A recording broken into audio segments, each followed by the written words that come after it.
But yeah, a lot of it in the early days was just OJT, learning while you're out there as a dog guy, trying to figure it out.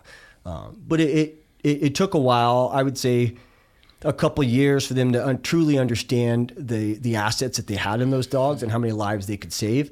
And they really did save a lot of lives. And then they started using them so heavily to where there's actual times where you'd have to say, I can't send my dog. He's crushed. He's exhausted. He's fought. I'll give you an example. My dog, Black Rifle Coffee, actually did a story on him, a Coffee or Die. He was shot in the head, 2007. It was an assault in Kandahar, was supposed to be a low-level target. We took fire right off the ramp coming out, RPGs, PKM. And then they were like, hey, as soon as we got in our firing line, and my team leader at the time has passed away now as well, he said, Billy, I need that dog in that door. So the door's about 300 yards away. Okay, got the red smoke. Gun run, north or south, west of the smoke, west of the smoke. Okay, copy, west of the smoke. I'm looking at danger close now. Come on with it, baby, give it to me, I need it. Get cleared hot. Copy, cleared hot.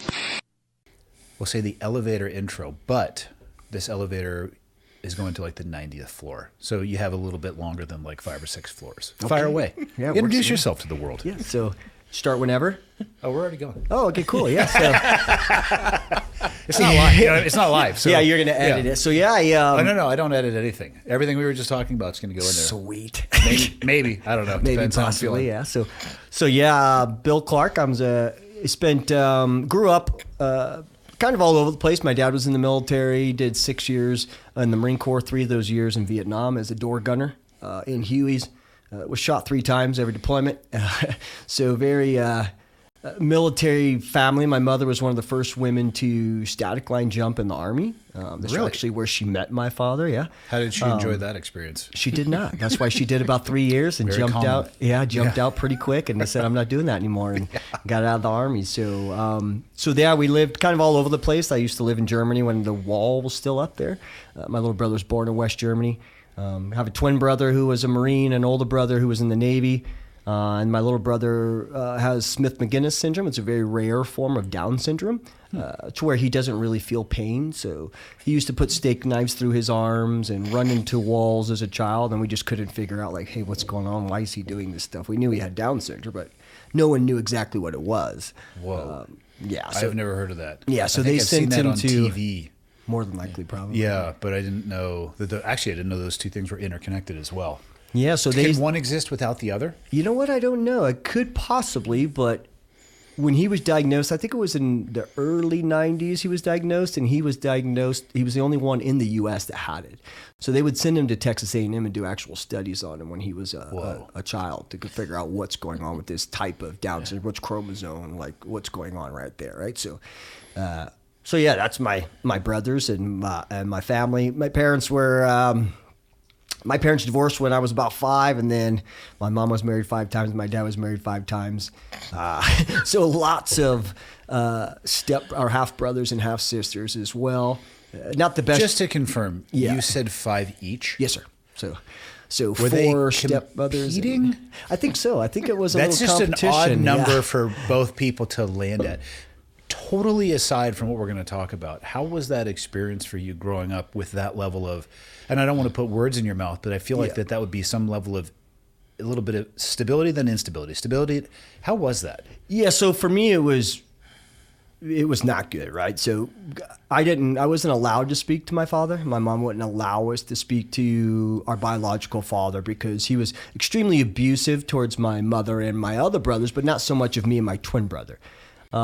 So I never really spoke to him. My mom wouldn't let us speak to him on the phone until we were 18 years old, and then we could make the choice on our own, right? So we did that. And so I only knew my mom's 4 other husbands, and they were all extremely, extremely abusive, drug addicts, alcoholics. So grew up in your normal, I wouldn't say normal, pretty abusive household. Or did she have addiction issues herself? I think she did. So I think my mother just chose the wrong place to look for specific partners, and that was bars and things like that. She never found anybody who was successful or meaningful in any aspect or format whatsoever. And my last stepdad was put in prison for molesting my niece in a family reunion. And then my twin brother quickly beat him up pretty bad to the point that the police were going to arrest him as well for assault, but it was his daughter. I would have done the same. If not, probably killed him. I was going to say, I'm shocked he stopped where he did. Yep, I don't actually think I would be able to stop in that moment. Yeah, I think the only reason that he stopped is because the police pulled their weapons and told him to get away.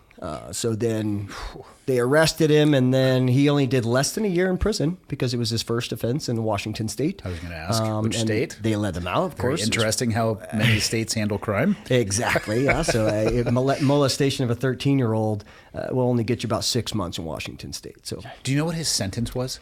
I don't. I couldn't tell you offhand because I didn't really give a crap, really, to be honest with you. After I heard about it, I said the same thing. I said he's lucky he's alive. If I would have been there, he probably would not have been, unfortunately. I'm just fascinated by some of the criminal justice systems. You'll get 20 years, but you're out in 3. It's like, why did you bother to give a guy 20 years if the system's going to let him out in 3? Exactly. If 20 doesn't mean 20, if it means 3, just say 3. Yeah. It is brought to you by Black Rifle Coffee. Spring is a reset. Longer days, more visibility, no more hiding behind winter habits. Out with the excuses, in with discipline. Black Rifle Coffee didn't adopt grit when it became marketable. They were founded on it by veterans who understand that courage is consistency.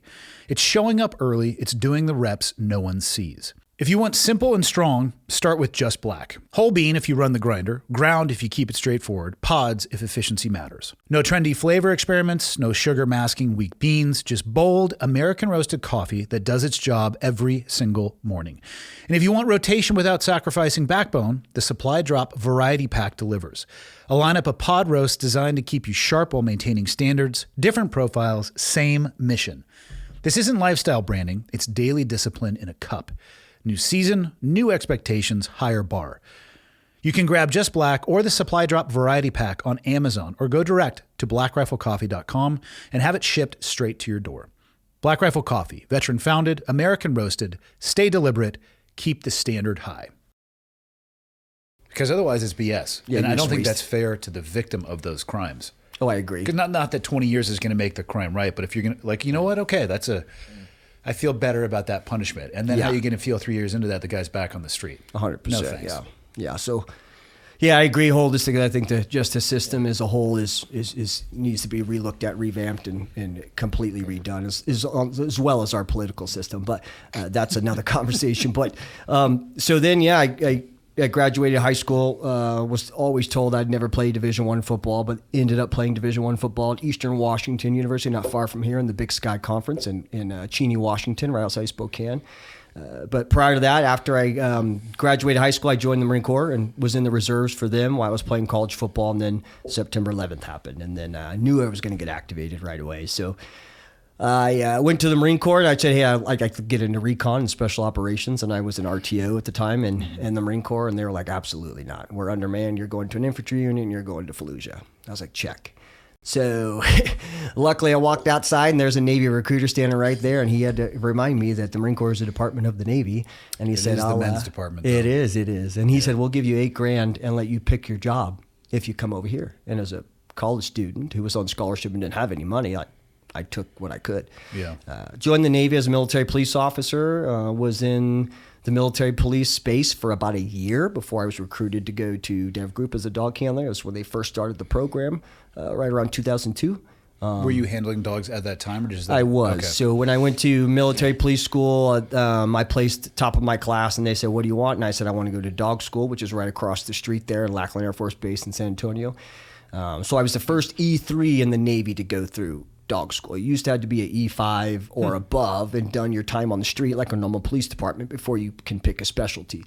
But with the war kicking off, they needed bodies pretty quick because dog handlers were getting tasked to go to Marine units, Army units, Air Force units, across the spectrum. Everybody was basically sharing working dogs. So I ended up going to dog school right away, graduating, went straight to Sigonella, Sicily was my first duty station, and really enjoyed it there. But within the first year there, we went through a security inspection. Every security department, every kennel has to go through, they used to call it LEPS. You might be familiar with it, Law Enforcement Physical Security Inspection.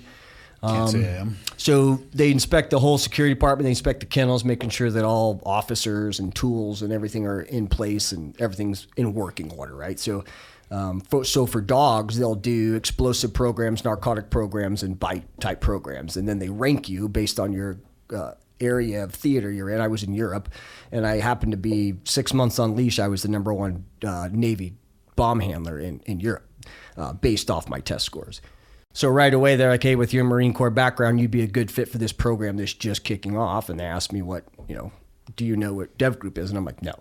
And then they asked me if I knew what the SEAL teams were, and I'm like, yeah. So they're like, okay, you're going to get a call from my Master Chief. And I was like, okay.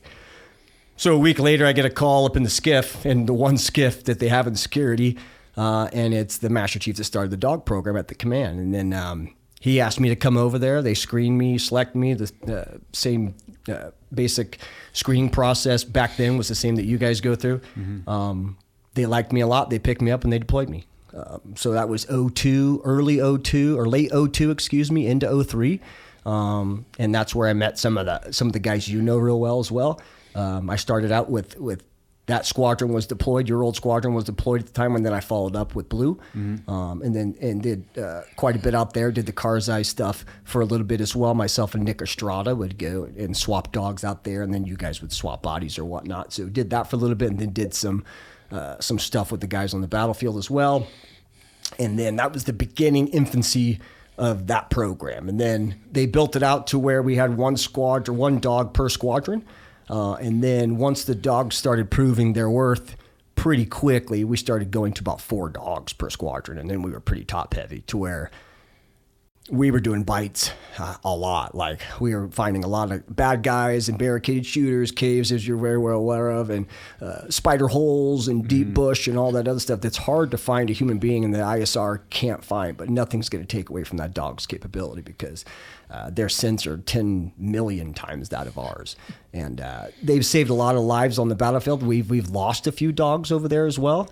I did a total of on and off, if you count my augment deployment, close to 13 years there and 13 deployments, probably 350 plus operations and well over 200 bites in those operations, just sending the dog any possible way that I could to take some alleviation off the guys and to cause some kind of a distraction so that we could get, shots on target, things like that. But the dogs have done tremendous things on the battlefield and always have, all the way back to the Greeks and Corinthians, and everybody's used dogs in war since, even on the offensive side, not just in the defense, but on the offensive side, all the way back thousands, like 400 years before Christ, they have dogs in combat, right? So I don't know why it took the U.S. military till 1942 to figure out that, hey, that's probably a good asset to put on the battlefield.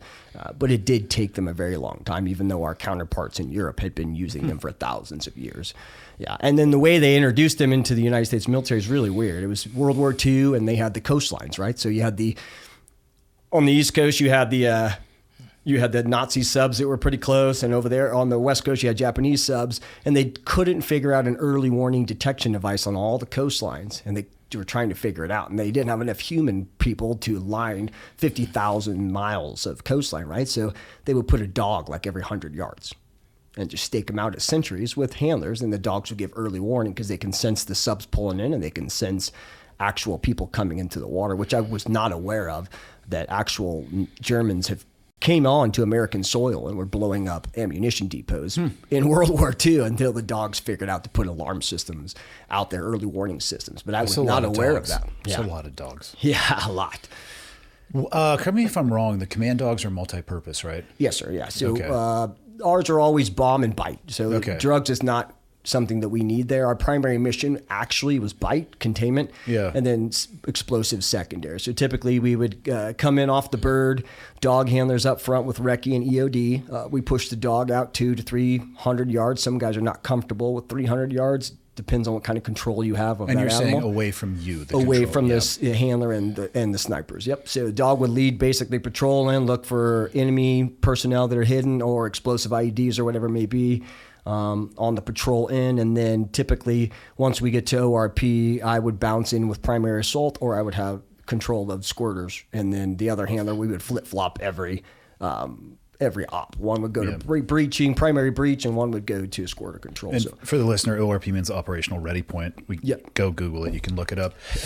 How much of Green Team did they put you through? What was their expectation for you guys? So at first, when we first got there, they were like, we're going to send you guys to Ranger School as your part of your selection process. Oh, so that doesn't sound pleasurable. No, not at all. So, but that quickly went away. And then the first couple of us did some of the CQB portion with them, with the squadrons we were attached to would put us through a CQB portion of Green Team, and then the free fall stuff. And other than that, that's typically it. So, and after that, they stopped doing it because they created the direct support course, the very first one. I went through that one as well. That was there in 2006, but it was run by the Green Team cadre, the very first class.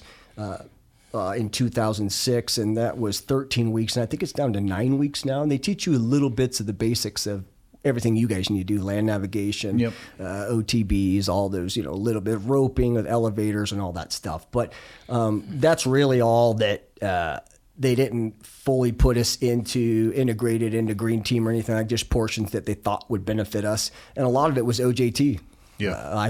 Some of my troop chiefs, like Tommy Valentine, took a lot of time off of his time to help me with learn some stuff, and so did quite a few guys. I won't say their name because some of them are still active. Most of them are retired now, but yeah, a lot of it in the early days was just OJT, learning while you're out there as a dog guy, trying to figure it out.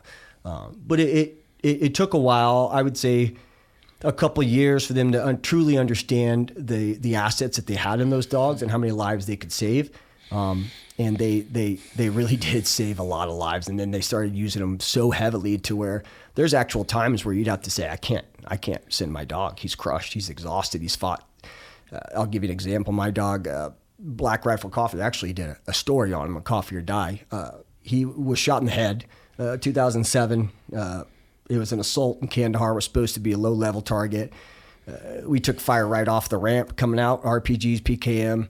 And then they were like, hey, as soon as we got in our firing line, and my team leader at the time has passed away now as well, he said, Billy, I need that dog in that door. So the door is about 300 yards away.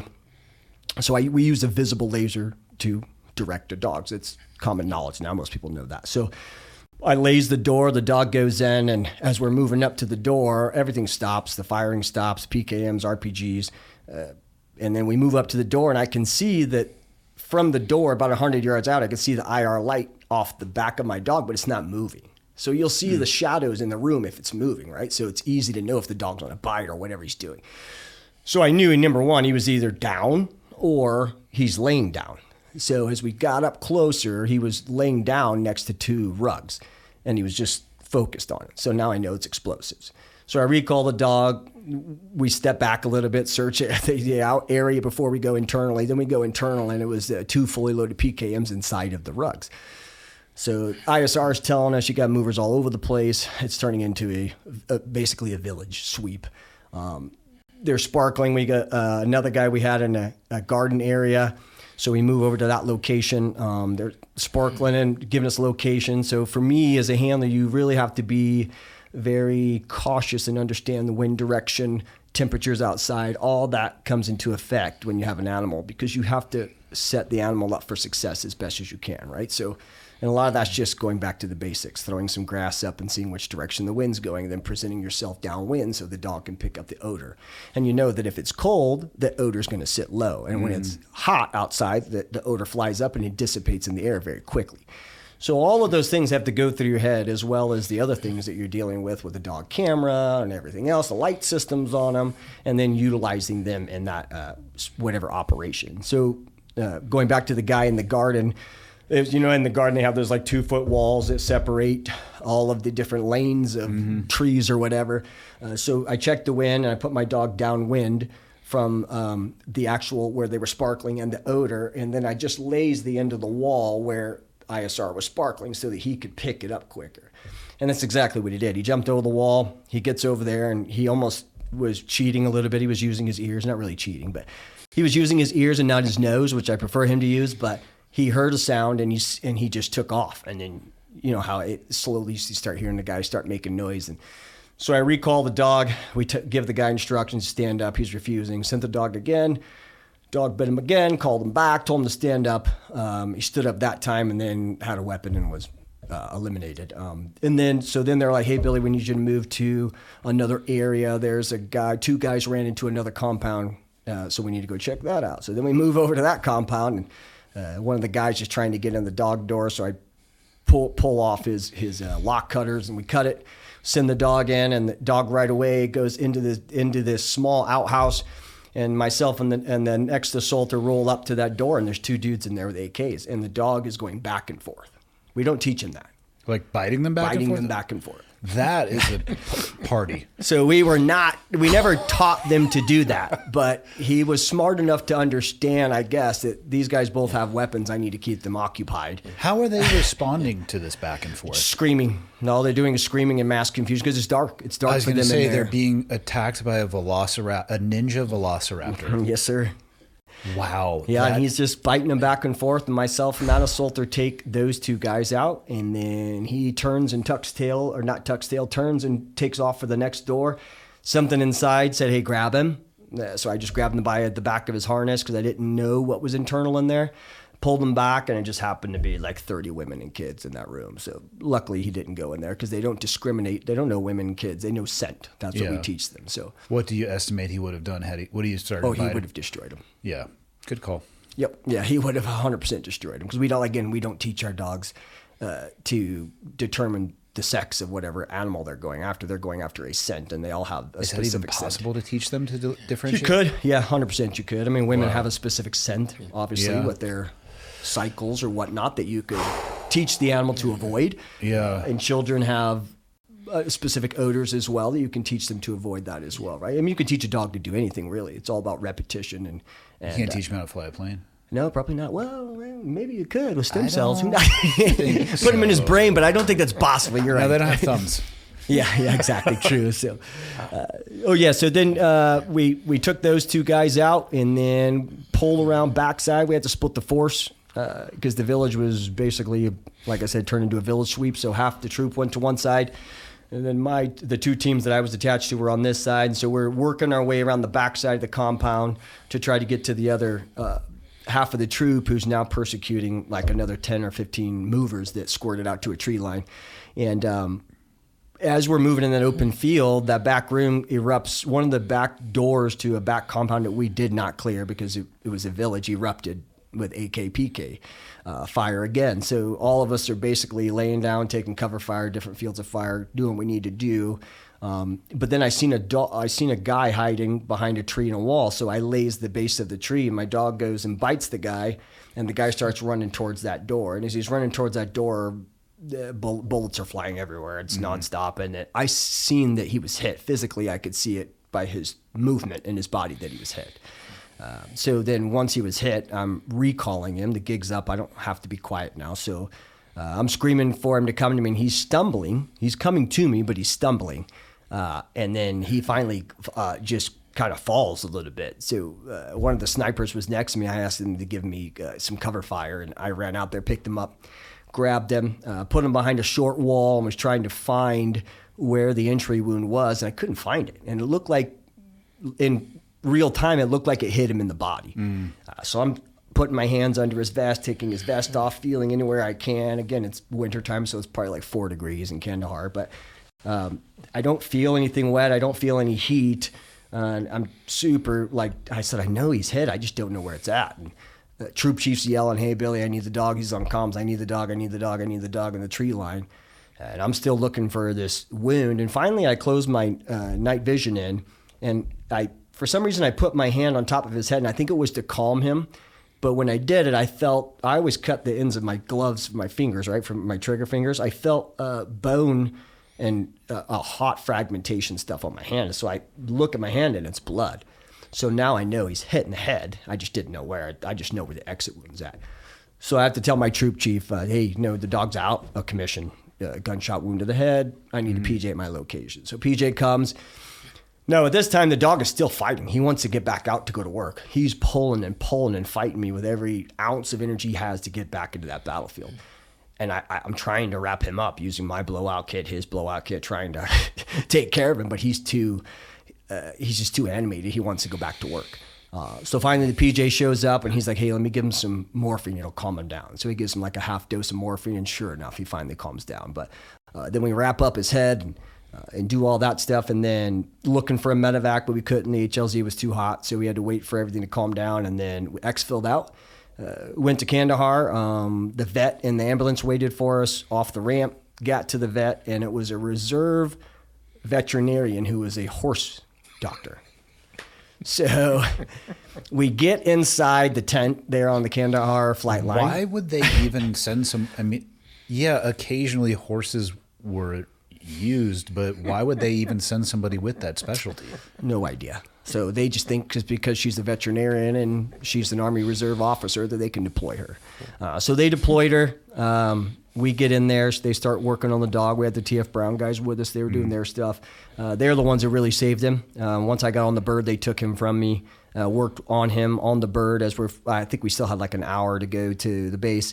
They worked on him for about an hour, and then once we got in there, the doc took over and everything, and our medics went back to our compound, right? And then I'm sitting there, and the doctor looks at me, and she's like, he's not going to make it. And I'm like, well, what do you mean? She's like, well, he's breathing too fast. If he continues breathing like this, all of his organs are going to shut down. I'm like, interesting. I said, so what do we do? She goes, I don't know. That literally was her answer to me. So I'm like, check. So one of the guys was there with me. I said, hey, can you stay here for a minute? I got to run back. So I went back and I got the TF Brown medics, and they came back. And the primary medic was a major there. He was a good man. I forget his name. But he walks over there and he takes, I think it's clenbuterol that you use for asthma, right? Mm-hmm. And oxygen, and he mixes them into a mask and he puts it over the dog's face. Instantaneously, his breathing goes back to normal. So then he looks at her and he goes, treat them no different than you would treat a human. It's not difficult. So sure enough, yeah, he ended up living 24 hours later. He was good. He took the round. It went underneath the eye, hit the orbital bone, came up behind it, severed the nerve, and then exited out the top of his head. So $1 million wound, should have killed him instantaneously. But after he healed, we put him through another workup cycle just to see how he would operate, because he wanted to work. You could see it, but he kept running into things on his left side. So nerve damage. Yeah, so we adopted him out, and my vet tech there at the command adopted him, and he lived 7 years after that on the couch. And the only time he had any issues was around 4th of July. He had to put him outside because the fireworks he thought were breaching and firefights or whatnot. So he would sprint through the whole backyard, bouncing off the fence the entire night, right? So, but they were the only issues he had. The majority of the dogs that we have had at the command and in combat have died of bone cancer of age it's typically a bone cancer. That's just the natural life cycle. I don't know of if it's a dog, essentially. So you know what? I don't know if it's that, Doc, or is it exposures, maybe certain exposures to toxins and the high stress. Their immune system kind of gets out of whack for sure. Do dogs get Purple Hearts? Yes. So my dog Axe was given a Bronze Star and a Purple Heart that night for his actions. He found 8 hidden enemy personnel and 2 fully loaded weapons before taking that round. So he was given a Bronze Star and a Purple Heart, and then that's pretty badass. It is, yeah. So no, in the big military they won't do that. The command does that just because we ask so much of our dogs, and our dogs, as you know, are like teammates. They're no different than teammates, right? So we ask a lot more of our dogs than the regular military does, with jumping, with roping, with heavy machine gun fires. The type of training that we put them through is 10 times that of a normal military working dog. So we ask a lot of them, and we try not to take a lot, if that makes any sense. We'll usually work them we'll usually work till about 4 deployments with them, and then we try to retire them out, just because we've asked so much of them. But in the regular military, they'll work those dogs till they die. They don't truly care. They're a tool to them. So it's sad, but that is the way that the big military looks at working dogs. Is they're an asset. They're not a living organism, right? So we don't think that way, obviously, at our unit. Our old unit, they take care of the animals. They live like kings. They're very well taken care of. They have full-time vet care on station. They eat it's the high-quality foods, and they're very, very well taken care of. PT'd every day, and then they're training every day, and then they live very, very comfortable lives in work and retirement. So we take care of them pretty heavily. So they've actually, I think they cloned my last dog I had. They cloned it. Unbeknownst to me, I was actually telling Doc about it. My dog's name at the time, his name is Branko. He's passed away now, bone cancer. One of the guys in my old squadron actually adopted him out, and lived around the corner from me there in Christopher Farm, so I got to go see him whenever I wanted. That's awesome. But he ended up dying bone cancer probably like 2 years ago. But when I first picked him up, our trainer's like, hey, we got to take this dog back to the vendor because he's got to get his stomach stapled. So we staple all of our dog's stomach, meaning the biggest casualty and the biggest killer of most working dogs is bloat. Bloat is where their I've heard of this in horses. And it happens frequently in dogs. Horses, cows, dogs, their stomach actually kind of twists and then they'll bloat. And so you have to, if you tack it ahead of time down to the side of the wall, then it can't twist. What's the cause of the twist generally? Unknown? So from what they tell Diet, us... up and down, high stress, travels, things like that can cause it, just like it does, same thing in horses that you might have. So you're basically taking a premeditated step to prevent the number one cause. Yeah, why would you, dealing with that overseas would be an absolute nightmare. If it happens on the battlefield, the dog's going to die. For sure. Won't be able to. So it's typically, they'll take it, they'll staple it to the sidewall like Doc Harmon was saying here, and then that way, because what we found is that typically if your dog eats and you PT them right away, very high susceptible for bloat, right? Because that stomach is heavy and it's going to twist and it's going to float and flip on that bone and then it starts swelling with gas. And then the only way to save them, right, is to decompress and put a needle inside, decompress the stomach, and then go in afterwards in surgery and clean up the dead tissue that comes with it, right? So most dogs don't survive bloat, depending on the severity of the bloat and how far along it is, because some people don't catch it until later, and by that time the tissue and everything is already dying internally. And are all dogs susceptible to bloat? Big dogs, mostly. It's almost all big dogs. Big chest cavity dogs, like Doberman Pinschers, Great German Danes Shepherds, get it frequently, Great Danes, sometimes labs. That's why I have a miniature dachshund. A mini Good dog. doxy. We'll talk about doxies Yeah, later. Dachshund's Let a me great just tell dog. you, he's an asshole. He shit upstairs today in the house. How old is he? 2. He's a baby still. He's Is still he? learning. Yeah. He's a baby asshole. We had the baby. He's a mini? Yeah, we had. They have shorter backs, which will be good for the later he's conversation. He's a long dog, Is for he sure. long? Yeah, what is it? IDF or whatever it is they're susceptible to, the back injury. No, he's been shitting upstairs. We just moved, and so we put a baby gate up, and my wife was like, I'll just let him up real quick. Instantly went to another room and shit. I'm like, shouldn't have done that. Yeah. First off, I'm not a dog trainer at all. And I actually wasn't home when it happened, so I was regaled with this tale the second I crossed the threshold of the door. That is awesome. He is a spiteful little shit. But he is so adorable. It's like, all right. Yeah, you just can't- put the baby gate up. So there's something, and there's an interesting statement about dogs. It relates to everything we're talking about, but in particular to stem cells and understanding how it works. Dogs don't lie. If you have a cat, cats lie. They will fool you. They hide things, but dogs are pretty honest, right? So when you're on the field with those dogs, they tell you if they're in pain. And when they're not in pain, then they'll tell you they're happy, they're not in pain. They get back in pain again, they tell you. Yeah. So when you're trying to assess is something working in a dog, a treatment, stem cell, anything, they are very honest. There's not a placebo effect. They don't play games in a clinical study to try to fool you.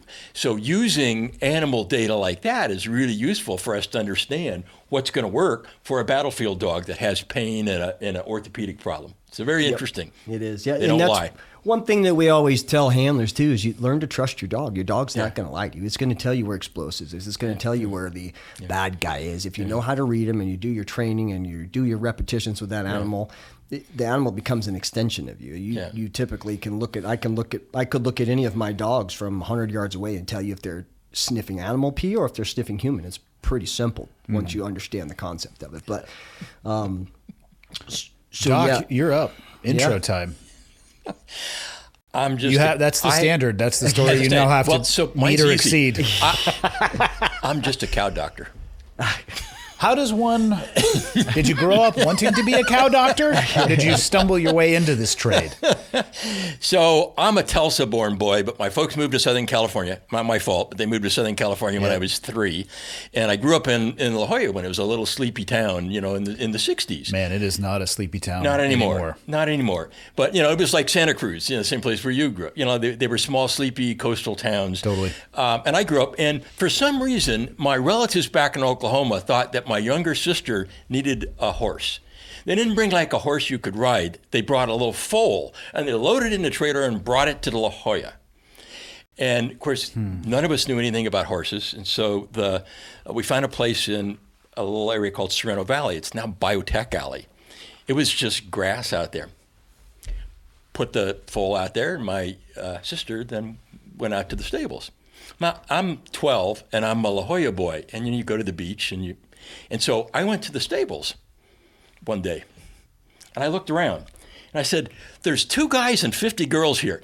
This is a really good deal. I think I'm giving up the beach. And so I became really interested in horses.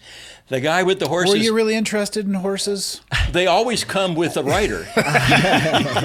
Yeah. And so, but I got excited about large animals. And that guy had cattle. So I got to learn about the cattle business. And then, so I was going to be an architect. Then I go, no, I'm going to go to UC Davis and I'm going to become a veterinarian. What is the path to becoming a veterinarian? It's the same as a medical doctor. So you have undergraduate, 4-year full undergraduate. So you have to get a bachelor's degree, and then you apply to your medical school, to the veterinary school. And there's only 20 veterinary schools in the U.S. So it's like 10 times harder to get in than a medical school because there just aren't very many. And then you apply to veterinary school. So you get in veterinary school. Your first year or 2 are sort of general, biochemistry, all the standard stuff that you would take.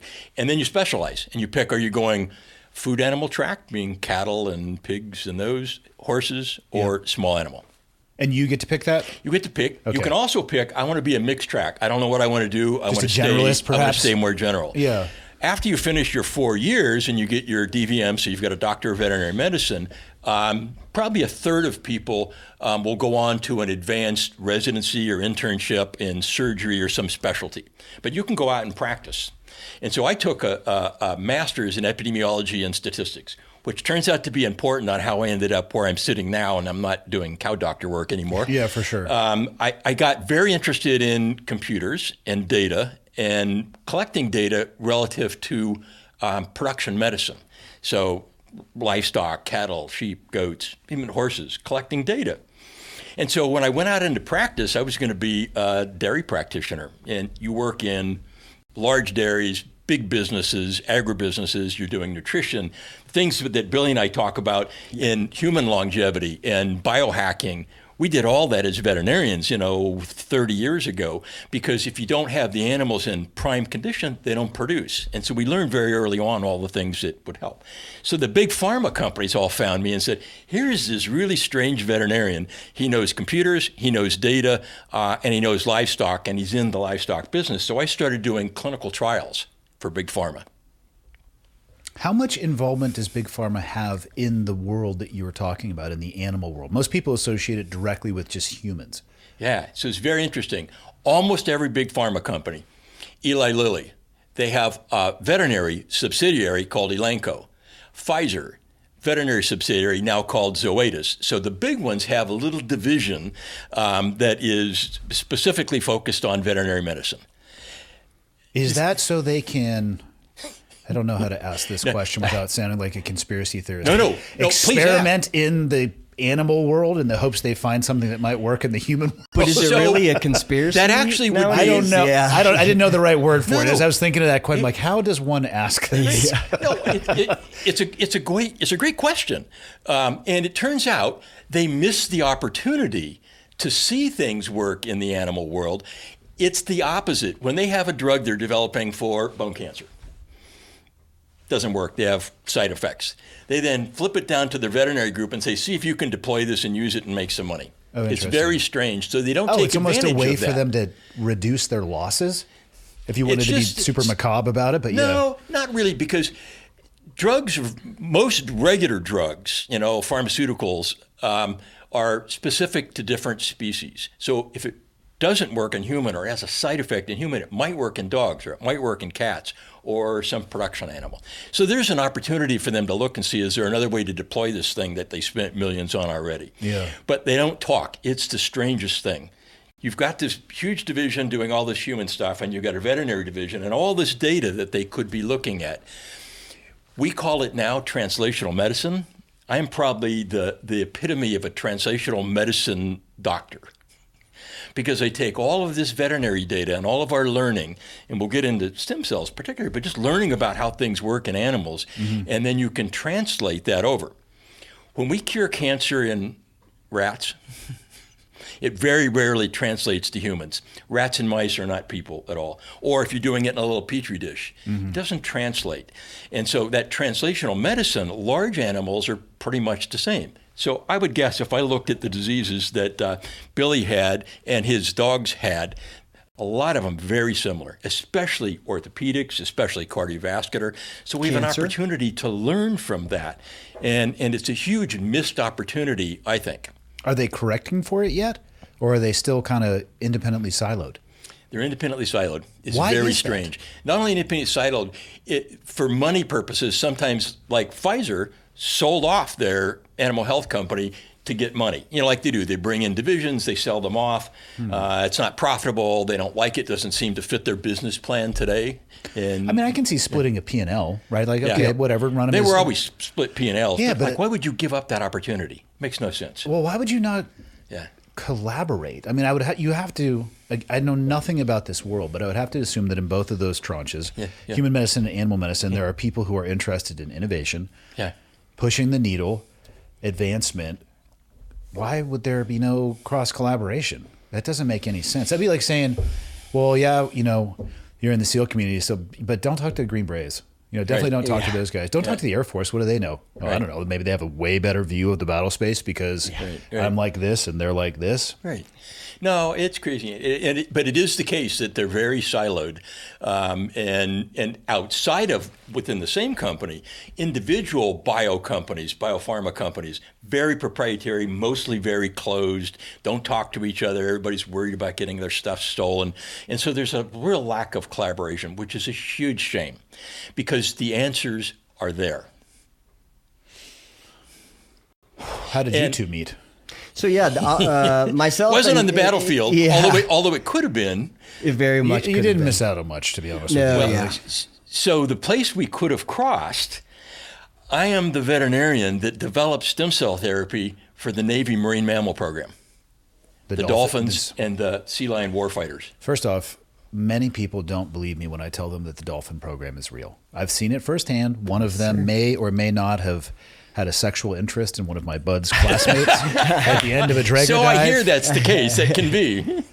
They can be, shall we say, aggressive. Yes. In nature, yes, 100%. So here's how the dolphin program came to me. It's like, figure. So I'm at a big veterinary conference in Orlando. If you've ever been to the Gaylord Hotel, it's the big inside, like a terrarium in there. And I'm sitting in the Jimmy Buffett boat having dinner and a margarita with my fellow veterinarians. I get a tap on the shoulder. I turn around and look, and here's this probably 30-year-old young female Navy in full dress whites. And she says, "Excuse me, Dr. Harmon, could I just have a minute?" I said, "Of course. Yes. I'll be glad to give you a minute." Yeah. She said, "I'm with the Navy Marine Mammal Program in San Diego, which is where your company is. Would you be willing to come down and give us a lecture on regenerative medicine? Because we're very interested in trying to help out our warfighter animals." And that led to a huge collaboration, an Office of Naval Research grant for us to study how to collect stem cells from dolphins and sea lions, how to create banks of cells so that they could be treated in theater or afterwards for chronic diseases, wounds, all the things that cells might work for. What year was this? This was 12 years ago. Okay, so they were already looking at stem cells 12, back 13. then. Yeah. Okay. We started our company in 2002. Which company are we talking? Okay. We're talking about the veterinary company now, and there's a matching human company. I'm integrating them. I'm not missing that opportunity to do the crossover. And so we started it in 2002. I had been in doing all these projects for these biotech companies. Had an opportunity to sell that off, move to a different business plan for myself, and I'm out horseback riding one day and my phone rings, and it's the CEO of a stem cell company in La Jolla. He says, "Hey, Bob, you're a vet, right? We've got these stem cells that are in fat tissue." And I go, "Fat tissue? There's no stem cells in fat." And he goes, No, you don't understand. You need to come look at this. Maybe you want to license this for the veterinary world." That pure chance opportunity to go look and take a look at this technology. And I went to my first stem cell conference. And I'm sitting in the back of the room, and I'm kind of a cowboy guy. I had my boots on. I'm sure I'm the only veterinarian within 100 miles of this little conference. And I'm in the back of the room, and the guy from NIH is showing a picture of growing stem cells in a little petri dish. And he says, if you give these cells the right signaling, including their nutrients, what you put in their dish, what they eat, you can convince them to be different kinds of tissues. And then he clicks on the clicker, and the cells start beating in the dish. And he says, there's no electrical stimulation. We told these cells you need to be heart tissue. How do you tell a cell it needs to be heart tissue? The right kind of nutrients tell it the kind of environment it's in and what to be. And they aggregate together, form their little connections, and electrically beat in sync. It was the oh shit moment for me. And I go, I think maybe everything I learned in veterinary school about healing, maybe I don't understand this very well. It was my true aha moment that if we could harness that, could we then use that to repair broken tissues, old tissues, rejuvenation? And that was the beginning of my veterinary. I said, we can do this in veterinary medicine. We went to the FDA. The veterinary FDA, by the way, is very enlightened. And is it the VFDA? It's the FDA. It's called the Center for Veterinary Medicine. It's one of the 4 branches of the FDA. Okay. People don't realize that. We're regulated by the FDA as well, but it's a different group. Mostly veterinarians, very open-minded, and they allowed us to proceed ahead and start doing this. And now we're 25 years later almost, 25,000 patients we've treated. But we're talking animals at this point. They're still patients. No, for sure. Well, I want people to understand when we cross the absolutely the threshold. The so these lexicon you have. This is across 60 different species. I think I'm the only veterinarian on the planet that's ever done liposuction on a northern white rhino to collect stem cells. I mean, I'm gonna be honest, I don't know of a whole lot of people that would want to do that. It's not a good business model either, generally. What part of the body do you do liposuction on the rhino? The ass? What are we talking here? How did you know that? I don't know. Lucky guess. Lucky guess. It was a lucky guess. Most other places it doesn't work well, but we all have, just like we sit on, there's a little fat pad there. Yeah. And so it's an easy place to collect fat. Unpack for me for a second your initial response when they were talking about stem cells and fat. You said initially that you didn't believe that. What was the traditional understanding or your traditional understanding up until that point? All of us in medicine, traditionally you think about the bone marrow is where stem cells are. I've heard, or umbilical cord, right? Or umbilical cord. So storing cord blood or in the bone marrow. Okay. I go, okay, so that sort of makes sense. It turns out it is not true at all. And in fact, once you reach about the age of 50 in the human years, your bone marrow has almost no stem cells left of the kind we're going to talk about that are for healing and fixing things. You almost have none. Was this a matter of them not looking in other places, or did they not have the technology to see it? Okay. They weren't looking, but the technology to isolate cells and look at their surface markers and see what they are, it's like having night vision goggles. What was life before night vision goggles? And so I can tell you that because I was serving during that time. Yeah. You trip a lot. Yeah. Well, and so lots of rocks. Scientifically, we tripped a lot because we didn't know when you're looking at. Because if you look at a stem cell, actually in a microscope, if I pull one out and we all look at it, you go, just looks like a little round cell. That's all it looks like. But if you look at the markers on it, it tells you it's this special ops cell that has characteristics that are different than the rest of the body's cells. I mean, what kind of tech are we using to actually see those markers? Is this just a crazy microscope? Is this a merging of like... Is AI playing a role in this too, helping people figure this stuff out? It is now. Okay. It certainly wasn't back then, 20 years ago when we were first looking. The first time we saw these kind of cells with markers was 1982. Okay. It's not a long time ago, but it's from a technology perspective. Yeah. I mean, let's just pull up a phone from 1982, and we've come a little bit, a little bit of distance. So now we have these laser optics devices that you can put a marker on the cell that sticks to the things we're looking for with the laser. No, you put that on, and then you run it through this laser optics reader, and it goes, oh, you have this marker, this one, and this one. You're this kind of cell. You're a lymphocyte. You're a stem cell. You're a this. So now we can see them, and now we can separate them, and now we can study them. I feel like we're living in an episode of Star Trek. Well, it's going to get worse, right? And weirder now. So you asked a question earlier, how did we meet? So when I retired as I did 2 command tours as Command Master Chief, one at an F-18 squadron, which is a massive wake-up call for me after spending as much time as I did at the command. And then what was the biggest wake-up moment? Oh, just much Are you younger. saying they're slightly different people? Just different, yeah, quite a bit different. Much younger kids getting into drive-by shootings, drugs, cocaine. You as a command master chief. Kids. You're exactly. I think that you become a legal expert in the command master chief role. You're pretty much attached to your legal O, and you handle a lot of those cases. So yeah, I went to an F-18 squadron for my first tour. Then I retired out at SOCOM.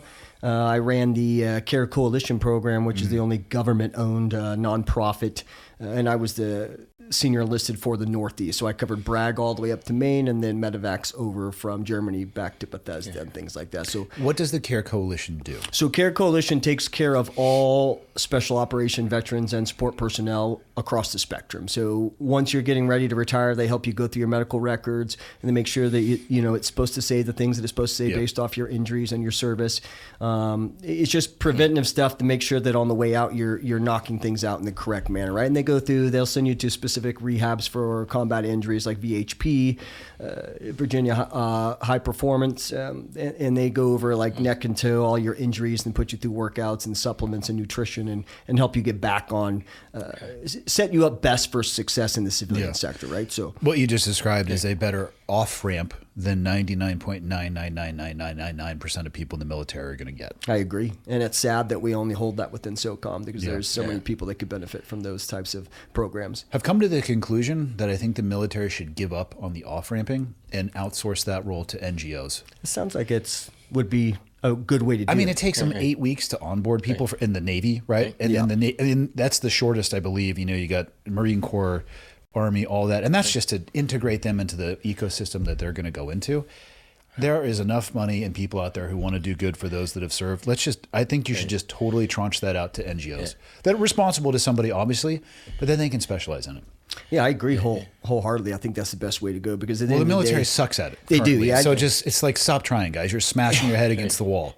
Let's find a better tool because you're using a Phillips head to try to put together an airplane and it's just not working. Yeah, I agree 100%. Just stop doing it. It's almost like they don't care anyways. It's just set up like this TAPS program. It's a click and watch videos. They're like that's third grade. I think stuff. it just meets the liability threshold of what they're responsible for. 100%, and I don't think there's some dude up there twisting his mustache. I just don't think they know how to handle it. Yeah, I agree. Yeah, and it's interesting, Billy and I, this morning, even sitting talking, the NFL and other big sports, it's analogous, right? Yeah. So it's the same thing. They're great. They onboard them really well. You're really cared for. Your healthcare is really cared for. And then the day you're cut, thank you very much, and out the door, and no off ramp. And then they don't know what to do. And so in this world of looking at how do we help out people, they're very similar kinds of needs. Yeah, and it's similar with he goes back into the NFL athletes, or I would say any professional athlete at the top 1%.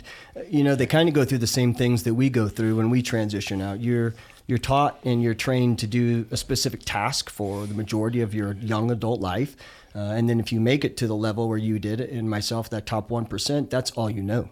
And when that's taken from you, that's why you deal with so much. Even in the NFL and Major League Baseball and NBA, you deal with very high suicidal ideations and people, offing themselves because they just don't know how to really comprehend life without that being there because that's all they've known. And unfortunately for the NFL, it's an average of a 3-year career. So you have a lot of young guys that play 3 years, get out, and then they have everything taken from them and they have nothing else to go. So I try to do a lot of speaking engagements with professional teams and try to get out there and share the word that there's a very large comparison between tier 1 operators and professional athletes when they transition from whatever sport or service they're doing to the civilian sector. It's almost night and day. So one of the biggest things that helped me, and I didn't recognize this at the time, was laying in a hospital bed in Iraq, asking myself whether or not I was going to be able to continue doing the job.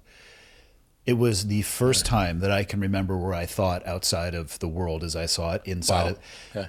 But it helped me because I never forgot that I'm like, okay, I might be able to figure this out, but it's probably beneficial to remember that at some point in time, with enough revolutions around the sun, we are going to have to find a new job in something else. And I never forgot that. So I wouldn't say I had one eye on the next and one eye on my job. I never forgot that. And it helped me transition from one to the other. Because I preferred to think of it as opposed to it being taken from me. I found the opportunity to put it down. That makes sense. And then moved on from that. Yeah, and I think a lot of simple, not easy, right? It didn't mean that I had the easiest transition, but I know a lot of guys, and I bet you do too. They're at 19 and a half years in. They're like, oh yeah, I just started my bachelor's program. I'm like, fuck, man. A little late. Yeah. You know? Right. I also don't want people at the 10-year mark to only focus on their retirement and neglect their military job. But, you know, hearing from people who have gotten out, talking to people at the 15-year mark, like, listen, just give it a thought. Do a little bit of journaling. Write down, maybe just explore in yourself some things you may want to do. Yeah. It can help because I also think it is dangerous for people to think this was taken from me. There are chances I agree. and opportunities and things that happen in life where that's true. But we all also know that we have an expiration date. Mm-hmm. So even if you just reframe it in your mind, like I'm going to put this down versus it's taken, I think that can help with orientation of trajectory a little bit. Oh, I agree 100%. And I had a life-altering event, not like yours, similar, but not like yours, that made me think that same way. So in 2017, prior to my retirement in 21, I was diagnosed with a late-stage cancer, colon cancer. I had done a 100-mile run. I was an ultramarathon runner. I've done a lot of 100s, 150s. I think that's how you get colon cancer. Probably. That's probably a number one way to get it. Yeah. That's what I've been told. A study that I completely made up to talk people out of doing those things says that. Sounds about right. That's why I don't do them anymore. But I did a 100-mile race down in Florida, and I had some bleeding on the bottom side, and that had happened to me in No Afghanistan. indications prior to that?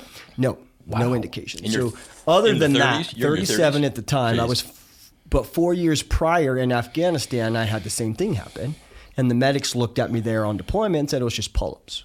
Okay. I wasn't smart enough at the time to do my research on what polyps were. They're just the beginning cells of cancer, and I just didn't care. I wanted to get back out to work and do my job, right? So, And super broadly, I mean, cancer is a cell that's growing out of control. it is, right? yes. Okay, so that's the fast-moving polyp, cells, yep. Okay. So then, so 4 years later, I told, so I went into medical. I had a young lieutenant, and I say, hey, sir, I think something's going on. I need to get checked. I have some bleeding. So he did the same thing, finger check, polyps. And he's like, okay, it's just polyps. Don't worry about it. I was like, I don't think that's accurate. I said, because this happened 4 years ago, and you guys told me the same thing. And I said, I would like to have a colonoscopy if I can. I'm 37. I'd like to have a colonoscopy. He's like, well, we don't give 37-year-old Master Chiefs that are in your shape colonoscopies. And I'm like, They're like, listen, dude, nobody tells me what I like. well, yeah. No one tells me how to party. No lube, please. But I'm getting one every 6 I'm getting months one now. I'll whenever show I you, want sir. there. Yes, sir. So the young lieutenant was sitting there, and he just didn't want to work with me. I said, can you go get your captain, please? Well, you know what's wild about that? And again, I'm not a doctor, but I'm pretty sure for men, prostate cancer is going to kill us all. Like if we could live forever, it'd probably be prostate cancer. Yeah. What is and this is military healthcare, so it's not like you're writing a check for this. Right. What is the downside of a guy wants to start screening earlier of doing that? This is ridiculous. I don't know how, to be honest with you, I don't know how the military or Navy medicine looks at that. I don't know what they're looking at cost. I don't know really. Checkbox. Yeah. So then, I told Doesn't Lieutenant, fit I the said, hey, box. I'd like to Yeah. speak to your captain. So the captain comes in and he's like, hey, Master Chief, how can I help you? And I said, sir, I want a colonoscopy because this happened, 4 years ago. And he's like, if you want me to shove a camera up your ass, I'll do that for you. Like finally, I was somebody like, who check. speaks my Yeah, language. someone What are who you knows doing what Friday? I like. Yeah. Someone who knows what I like, right? So So sure enough, next week, the following week, I go into my colonoscopy and I'm in my recovery room, and the doctor comes in and he's ghost white in the face, like I've seen, like piece of paper white.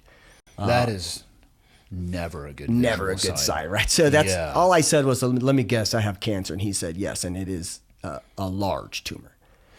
And I'm like, well, what does that mean? He's like, well, we don't know. We have to send it off for a biopsy to get what stage it in. It's like, okay, so break the stages down to me because I don't know what you're talking about. They can take a piece when they're doing the colonoscopy. Yeah. Okay. Yeah. So they did that and they sent it off. And then I didn't know. He didn't know what stage it was at the time. I was still. How much time in between them sending it off and you getting the results? About a week.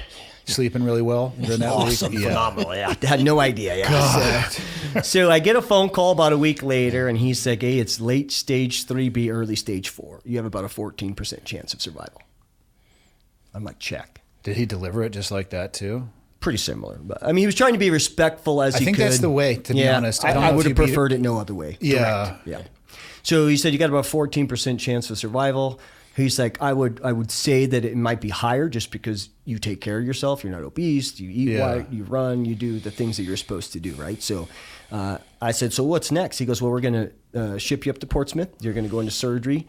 on Valentine's Day in February 14th, 2017. I go into surgery, and then they cut me from the navel all the way to the top of my pelvis, opened me up, pulled everything out, took 6 inches of my colon and took the tumor, and then stapled me back up, and then said, you'll do chemo for the next 6 months.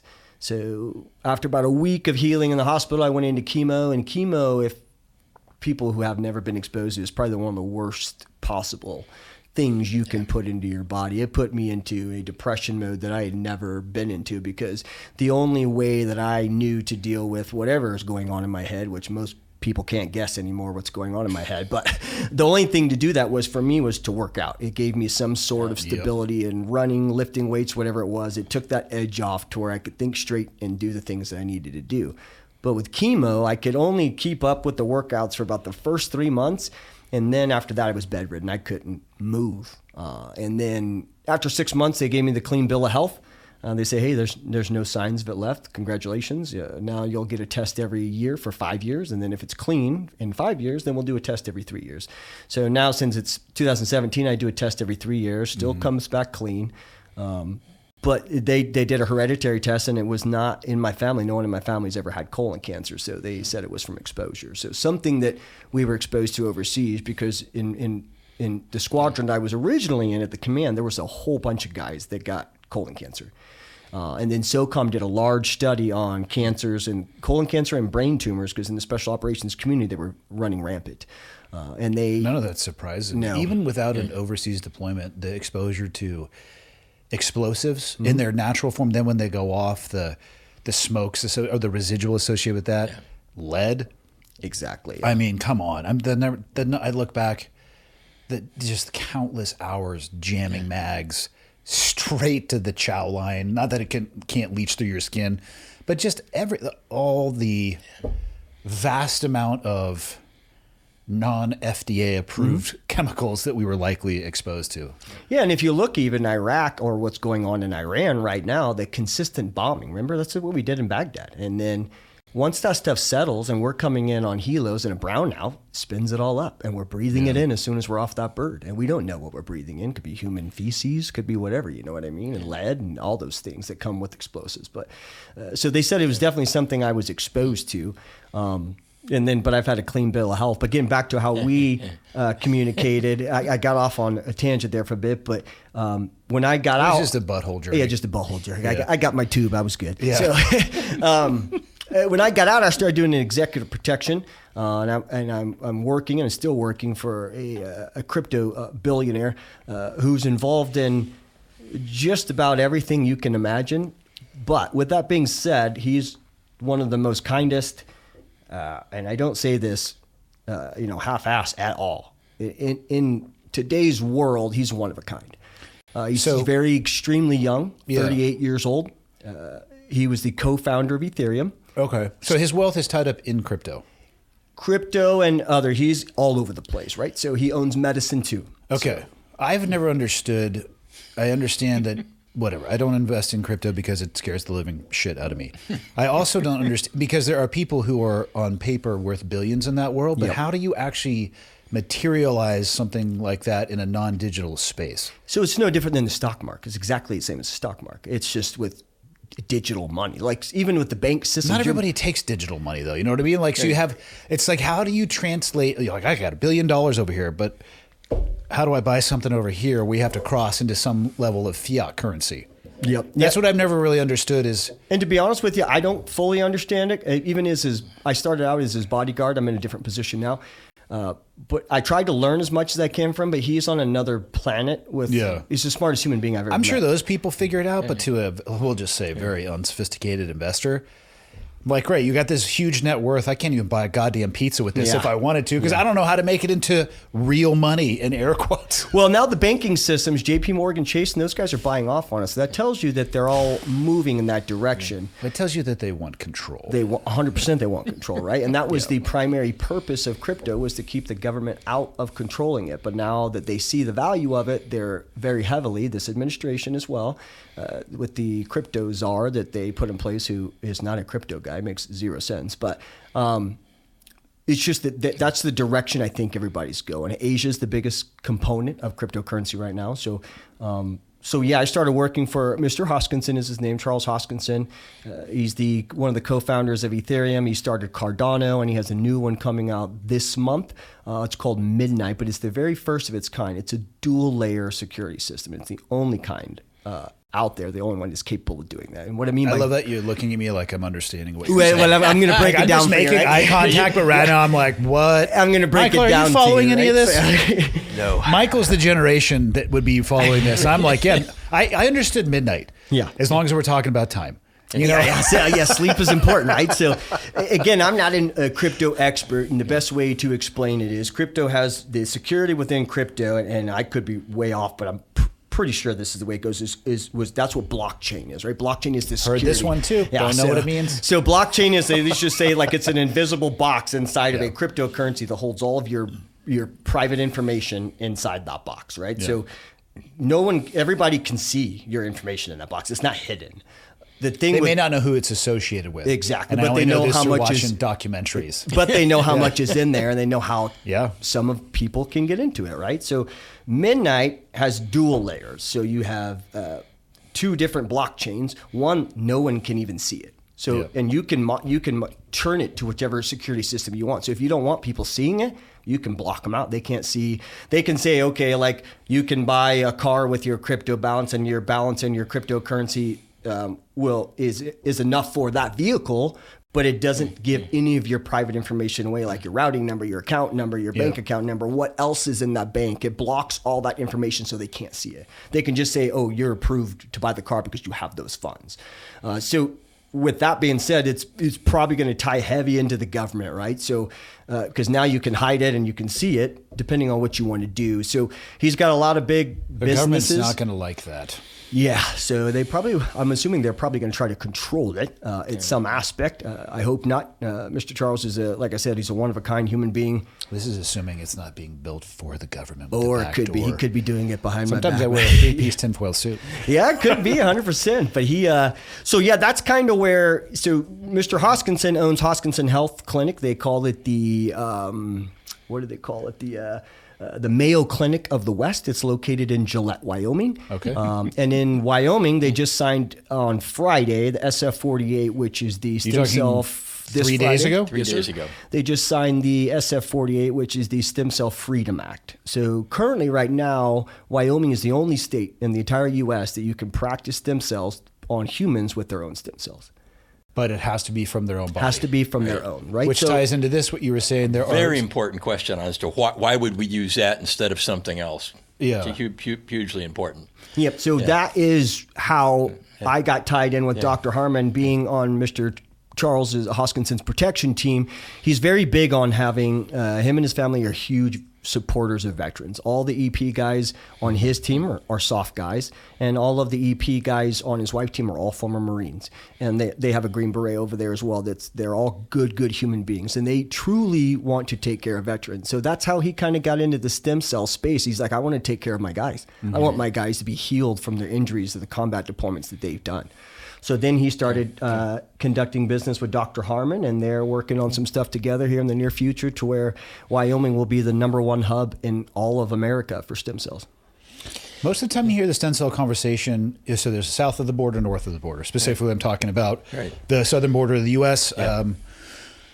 You can go to Tijuana and start getting some interesting things. And it seems like, again, this is my non-educated understanding of this. North of the border, it seems like you can still use a certain amount of, we'll call them umbilical stem cells, but you can't replicate. It seems like you go south of the border, the rules change a little bit, and you can build from that building block that you have and build it into something that is massive. Correct? Incorrect? Ish? Close. That's ish. That's good. Right. I'm going to actually accept close given how little I know about it. No, that's good. That's good. If we were playing hand grenades, you would have got hit.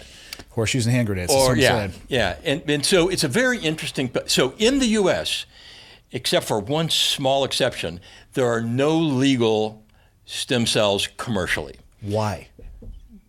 FDA has made it very difficult to get through for the purpose of safety of the patient. Okay. And FDA is a bureaucratic arm of the federal government. They have all the problems all the rest of the departments of the government have. They're slow. They don't change really quickly. Even if somebody wants to, it's hard to get things to happen. So it's slow. It was designed to protect against charlatans. They're selling snake oil. And there are a bunch of them in the U.S. right now. And people that are selling anything. You see it in the peptide space. Pardon? Currently, you're seeing it in the peptide space. Very much. 99% of all the peptides being sold are research grade only. Somebody's buying them from the internet and it says for research use only. That's the only way they can sell them currently. Right. And so they're not legal as a drug, as a use in human. Yeah. And the same thing is true in stem cells, except for a few really isolated cases that they really aren't available yet. So the only option you have to get treated north of the border is through a clinical trial, which we run in our personalized stem cells company. We run clinical trials by a special exemption from the FDA, which is kind of hard to get, called expanded access, or under the 2018 Federal Right to Try Act. Federal right So to try. do you have any family members that have ever had cancer? Yes, my mom died from it. Okay, so those people who are dying of a disease and the treatment that they're trying is not working, the Federal Right to Try Act says you can go ask Pfizer or a company that has a drug in development, not yet approved. You can ask for access. Yeah. I support that completely. Yeah, if your life's and going it's to be informed ended. consent. So, like your mom could have had, here, this is what the side effects are. Here's the possibility. We're pretty sure it's not going to work, but it might. And here, we'll provide access. What year did that get signed in? 2018. She died in 2010. So Yeah. prior to that. And prior to that, FDA had this exemption where you could go petition them. And they even had a 24-hour emergency deal where you could do. In Texas, there was that Charlie's Law that came about. It was that same thing. So it's always about somebody who's dying. So there were 2 congressional members who had that in their family. And the states were starting to open up and say, wait a minute, we are a right to try state by state. Feds always win if they get in a battle. Yeah. But just like with marijuana, Yeah. the feds have sort of said, okay, the states have decided. So in 2018, Trump signed, and Trump won, signed the Federal Right to Try Act that federalized the whole thing and allowed it. But it's only for people that have serious or debilitating diseases who have tried standard of care and it didn't work. Yeah. We've treated at PSC, we've already done our FDA clinical trials, our safety studies, and we've now provided treatments to about 100, little over 100 patients that had serious problems, like probably both of you have enough orthopedic problems so you can fill a boat. Are we talking 100 patients human, or are we back in the veterinary? Okay. We're in human now. Okay. So let me tell you how we bridged that. It was a very interesting bridge. So And we'll get you involved in it too, so you can heal. My body is perfect. Obviously. I don't have any issues. Zero. boy, that's cool. Yeah. No concussions either? Yeah, nah, none. I'm as sharp as a tack. Don't forget things. Every day. Yeah. What day is today again? Yeah. I can't even get, because I have retained metal in my body, I can't get a lot of different types of imaging that they'll use to look at the spots in your brain. So they had to make an estimate based off my operational career, which you might as well roll 6 dice with a different number and add them up. It could be close to accurate or completely wrong. Right, but a lot. That's what they said, yeah. It was triple digits. So we'll talk about Lex, the Marine bomb-sniffing dog who had all kinds of shrapnel on the x-rays. It was a very interesting dog. One of the first ones I saw that came out of a military working dog background. But so we'd been doing all of these animals. I mean, like thousands of them. Super elite athletes. Like we do horses, like the Kentucky Derby winners, the Dubai Classic winners. I mean, these are top elite athletes, 1,000-pound muscle tears, tendon ligaments, all those kinds of injuries. So we knew that it worked. Then we started doing dogs, same thing. Then we started seeing arthritis and old age issues, which are more in older dogs. And so you see those. And so 2018, we sat around the table and said, it's time to test this. This is coming towards human. There are companies working on all this. We have a database nobody in the world has. We've got tens of thousands of animals with this real data, including clinical trials, real clinical trials, really good data. But FDA wants you to do mice and rats and petri dishes and that and submit this 15 years worth of work before you can treat your first human patient.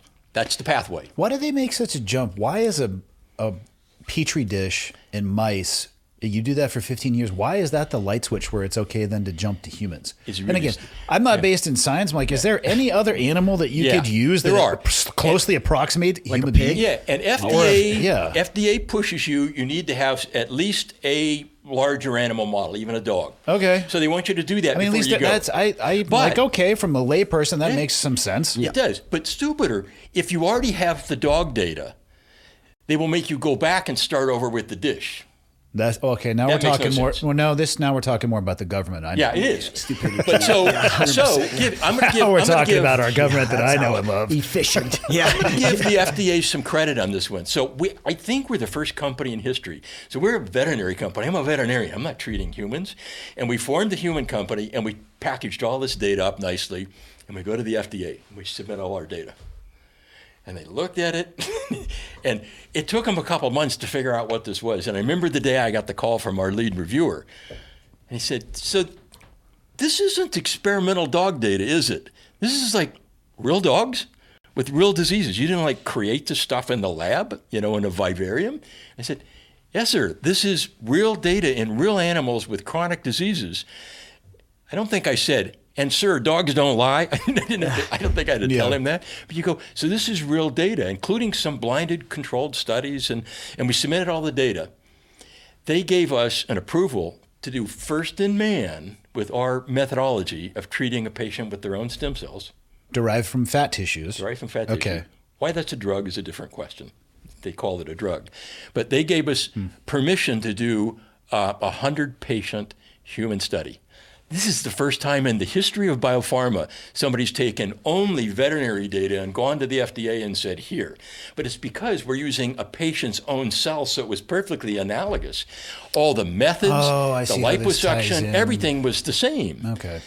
And so, the more species you do, the more power the argument has.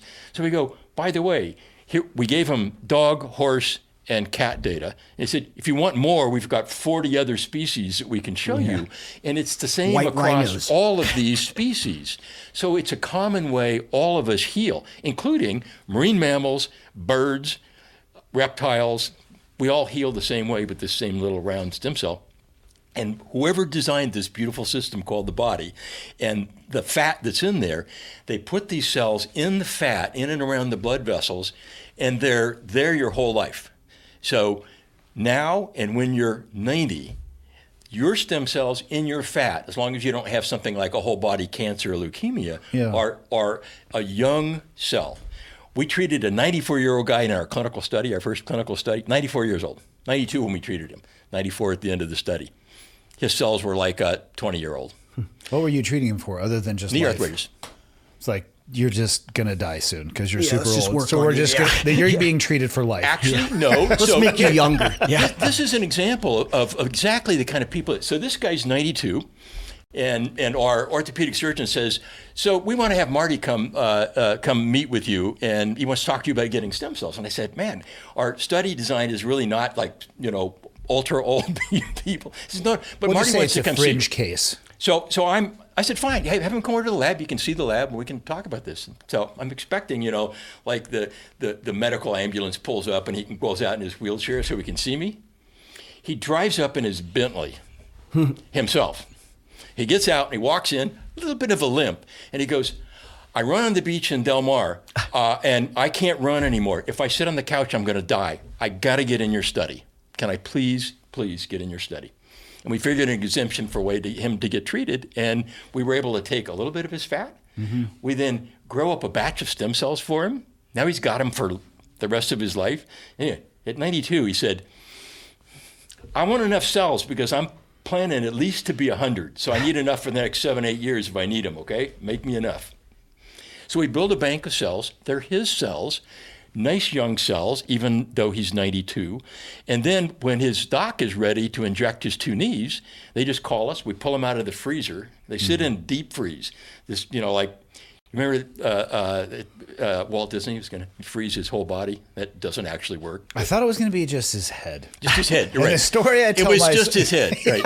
And so Which I'm doubly certain that doesn't work at all. No, it doesn't. It doesn't work whole body yet either. That's what I'm saying. But I think if you separate the body pieces, your odds are just even diving worse. Decrease. But when you freeze these at this minus 180 degrees, that's even colder than Montana and Wyoming. The cells are in suspended animation. They sit there for 50 years.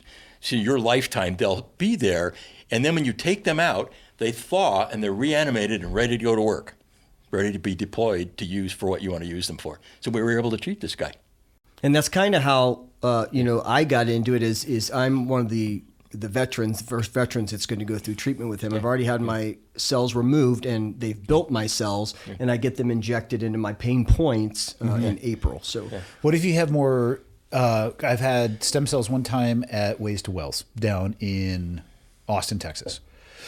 And they were. What was the name of the place? Ways to Well. Ways to Well. Brigham Bueller is the founder of them. Yeah. I believe they were based off of, it's a limited amount, they're based off of umbilical stem cells. I got them just IV because I didn't have an acute injury at the time. Right.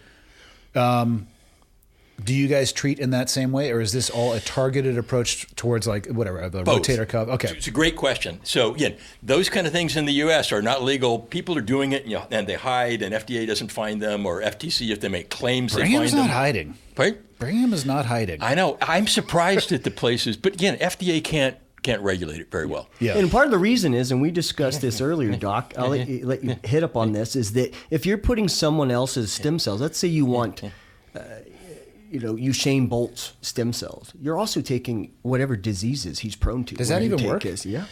So you can take umbilical cord or somebody else's stem cells, but they're not yours. So your body knows they're foreign. You may not have a reaction, like a bee sting allergic reaction, but your body clears them faster. And so they don't work as well. Also, so if you're into computers, so if you're a Mac guy, you don't want to put a PC operating system on your Mac or the other way around. That does not work. Now imagine your operating system is your DNA, right? Mm-hmm. That's your instructions for how you live and how your body fixes itself. Now you stick somebody else's operating system in, or a young kid over their lifetime, multiple different operating systems, it's confusing.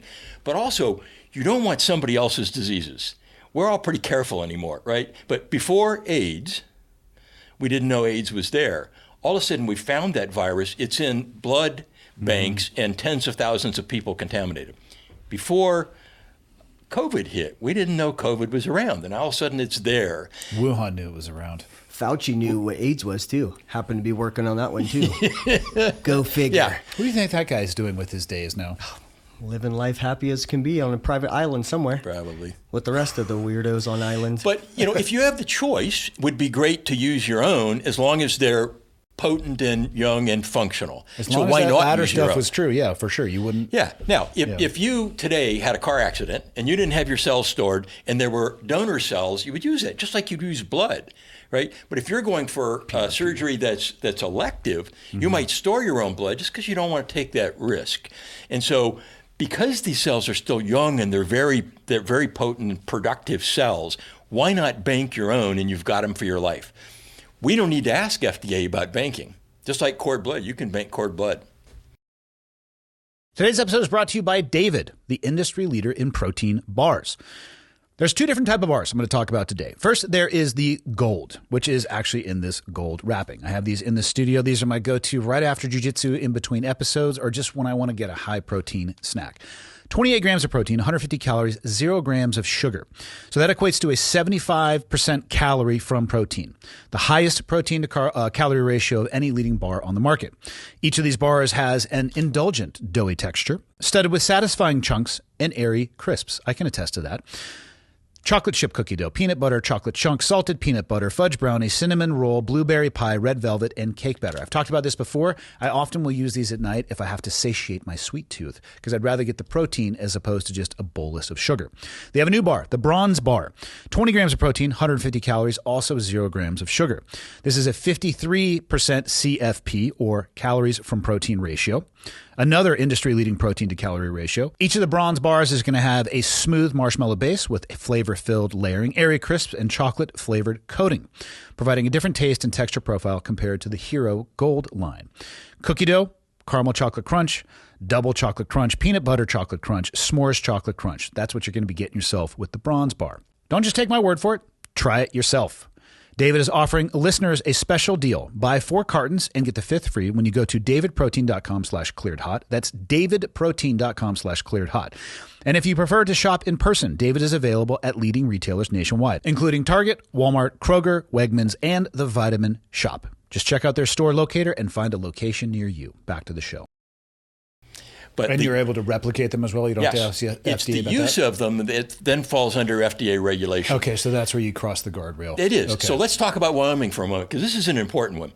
There are other states that have had access laws, including Montana, Florida, Utah. They've had some access laws that I think were not really well thought out. They were kind of for a specific reason. They weren't well thought out for how to provide safe access to patients and not have it be a cluster. Yeah. Wyoming, especially Dr. Senator Eric Barlow, turns out he's a veterinarian as well. He's a cow doctor by background. Help push that. Brought that to the legislature, and we really helped a lot. Try to have it be that it's safe for the patient. It's their own cells. Has to be made under FDA regulations, so they're made safely. And I think it's a well thought out law. It goes into effect. Was signed last Friday. Goes into effect July 1. So we'll see this next year, how that goes in terms of that access. So that means that a patient can go to Wyoming and get access if it's manufactured in a legal and appropriate manner. Mm-hmm.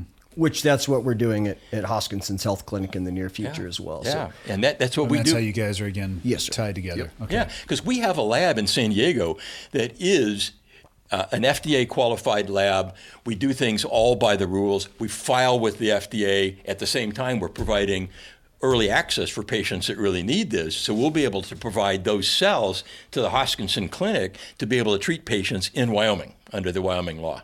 How long is the flash to bang? Somebody comes down to San Diego. Is that where you guys do the fat removal? Yeah. Till having viable cells that you could Great question. Here's the process. So you can actually get the fat taken any place. I'm sure in Kalispell you have at least one plastic surgeon, maybe more than one. Like mine came. I've never Googled it, but I have to assume so, yeah. Yeah, You know, my so, fat actually, you know came what? from the inside of my legs. Whitefish. yeah, and so we have people in San Diego that do that, but we have people that get their fat collected in close to Virginia Beach. We have some in Florida. We have some in How much do you Texas. need? What are we talking? We talking one of these cans? 2 teaspoons, I think. A couple of tablespoons, literally a little cluster of grapes is all we need. How invasive is that? It's not at all. It's a 30-minute. It's like going to the dentist. You get a little bit of numbing right there. Yeah. They put a little solution in to loosen up the fat, and then 30 minutes later, Well, you're at the done. dentist, they don't stick a tube inside my body. Well, that's I different. get the parallel there. So for me, it was on Like, let's the. be honest, a little bit more invasive. Right. Mine were on the inside of my legs because I didn't. His problem have it. was he's too lean. I didn't You know, have it he's regular. so you could imagine in a great world, every special operator goes off season for them, when they're not on deployment, gets their fat collected, gets these stored. So that fat then goes to the lab in San Diego, can go overnight by FedEx, we've got it there. Takes us about 60 days, 3 weeks to grow the cells. So when we get the first little 2 tablespoons of fat, it has about 1 million stem cells, maybe. This sounds like a lot, right? Yeah. It's not a dose. When you go to treat a joint, you need 20 million approximately Oh, wow. to go into a joint to help fix a joint. Even more when you get an intravenous for something like COVID, a disease you're trying to treat that's a whole body disease. So you need more. So the first 3 weeks, we're growing the cells, and they multiply. You're a business guy now. So imagine if your money multiplied like these cells, they double every day. I will let you know At the end of the first when month, I you'd find be- a business model that works for me like that. Currently, I have not encountered Stem that. cells might be it, in the near future. And so they double every day. So that million goes to 2 million to 4 to 8. It compounds real fast. And now all of a sudden, at the end of 3 weeks, we have 200 or 300 million. We could make 1 billion. Yeah. And remember, a dose is about 20. So a vial, we put about 20 million cells. So we'll have 5 to 10 vials at the end of that 3 weeks. Then we take 3 weeks to do the quality testing. We want to assure there's no bacteria in there. Yeah. There's no endotoxin, which can be a reactive thing. It's really the cells. We have one thing called a flow cytometer. We measure, make sure it's the right cells in there. And then we freeze them in little vials of 20 million each, and then they're ready. Now, when you need them, you take them out of the freezer. Takes 20 minutes to thaw. Inject. Just like a bowl of warm water. Don't even need that. It's at room temp. No, So- I mean to defrost. Defrost. it. No, they defrost at room temp. You just sit it out there? You sit them on the shelf and they thaw in 20 minutes. I'm just thinking about how I get like chicken breasts out of the freezer. How I'm That's going to cook them. like 8 hours. Yeah. So sink, this is less than 1 cc. It's a little small volume with 20 million cells in there. Does it look clear, see through? Just slightly cloudy because there's cells in I there. was going to say, but it's it's just clearish. Yeah. All right. Okay, that's utterly fascinating. Yeah. But he's on the cutting edge as well. Yeah. Dr. Harmon likes to play coy here, but he has the ability to dry freeze stem cells as the combat medics can carry them on the battlefield. Because the thing with stem cells and injuries is the sooner you can get stem cells into the injury, the faster it will heal, which will cause less damage. So he already has the ability in freeze-dried stem cells that PJs can carry with them. And when a guy like yourself gets shot, they can put stem cells into that wound while they're packing it, and it will help it heal faster. Yeah. But would they have to have like stem cells from everybody there, or is this a case where a generalized stem cell in that generalized moment? stem cell could work in those emergencies. Okay, yeah. I mean, that's obviously in extremis, so it's Right. like, yeah. Yeah, and so we will get there, and so for those, it's for sure going to work. We are. So What see, would you think be the difference in that instance? So let's go to let's go away from the battlefield because that is statistically anomalous for most people. Let's say car First accident. responder. Right. Let's go first responder. You're somebody is ejected out. Well, no, that's pretty tough. So they're in the vehicle. Let's start something little. trauma victim Yeah. at a car wreck. Yeah. What impact would it have by getting those types of stem cells in early? Great question. So, what is it you call the first hour after? Golden hour. So, why is the golden hour so important? Because somebody told me that it was. Yeah. Well, the problem is cells are dying. Yeah. Right. And cells aren't dead immediately; they're dying. Even that guy that got shot and they die right on. All your cells in your body don't die immediately. Yeah. So they're dying, not dead. These stem cells, one of the really core things they do in emergency medicine is they rescue dying cells from dying. And I'm going to give you a visual. So, artificial respiration. Somebody stops breathing, cellular artificial respiration. Dying cell. Let's say you just had too many margaritas and you get some dying liver cells. If you put them next to a stem cell, the stem cell knows they're dying, like a good medic would know they're dying. They put these little tubes out that go between their cell to the dying cell, and they push through growth factors and mitochondria. Mitochondria are the energy that rescues the dying cell. It's much easier to rescue dying cells than to try to regrow new ones. Mm-hmm. So if you can get cells in quickly in a trauma situation, I'm going to predict you're going to see in probably less than 5 years, we will have a way to take these cells, put them freeze-dried, they're in a medic's backpack, and you rehydrate them in 30 seconds or a minute. You're out in the battlefield and you're hanging a bag trying to just, get the blood pressure back up. You're going to have cells in there. What would that look like? So, I mean, a golden hour, and again, too, is to try to get to that higher level of care.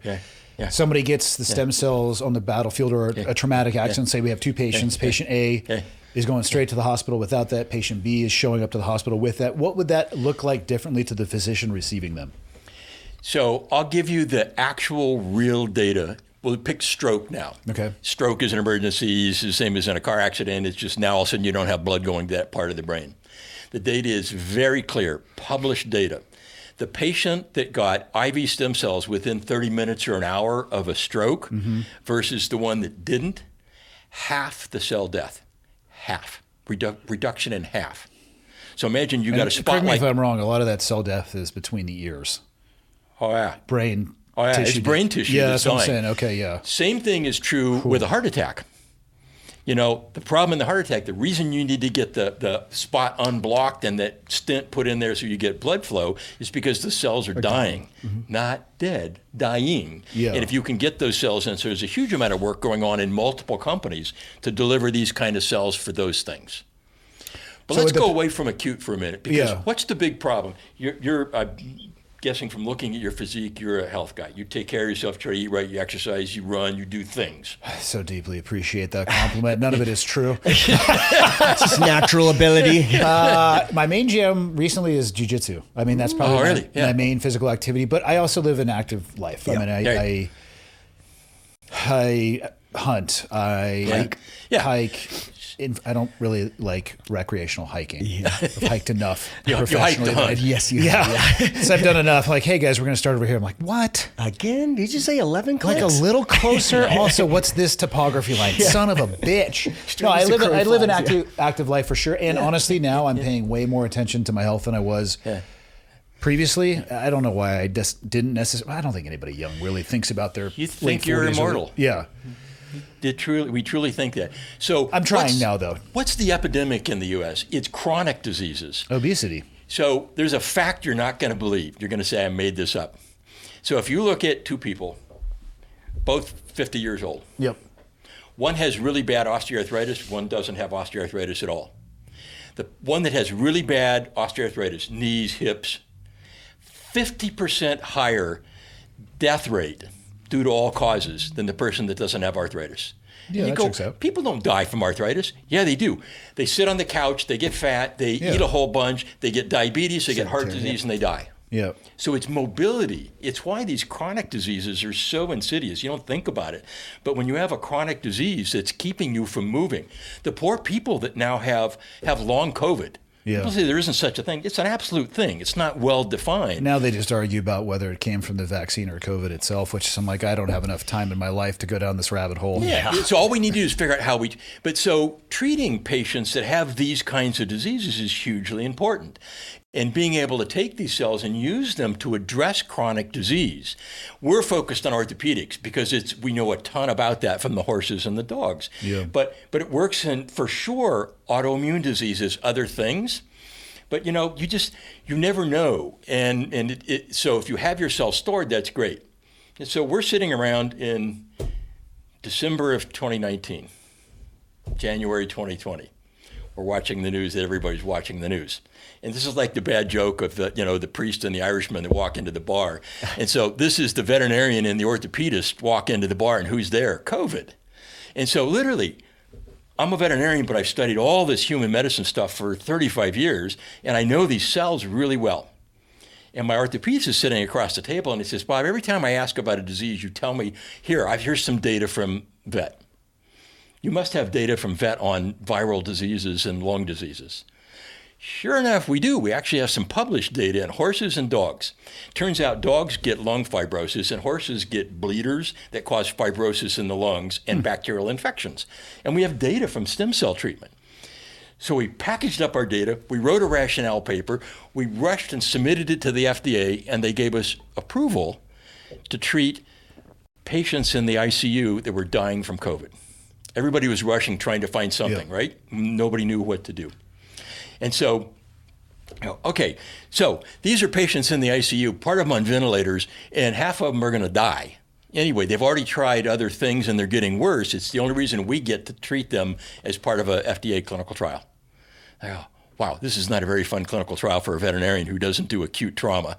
And my patients are going to die even if my drug just doesn't do anything. Yep. So we treated 10 patients. They all consented. They go, okay, we're getting worse. We got to try this.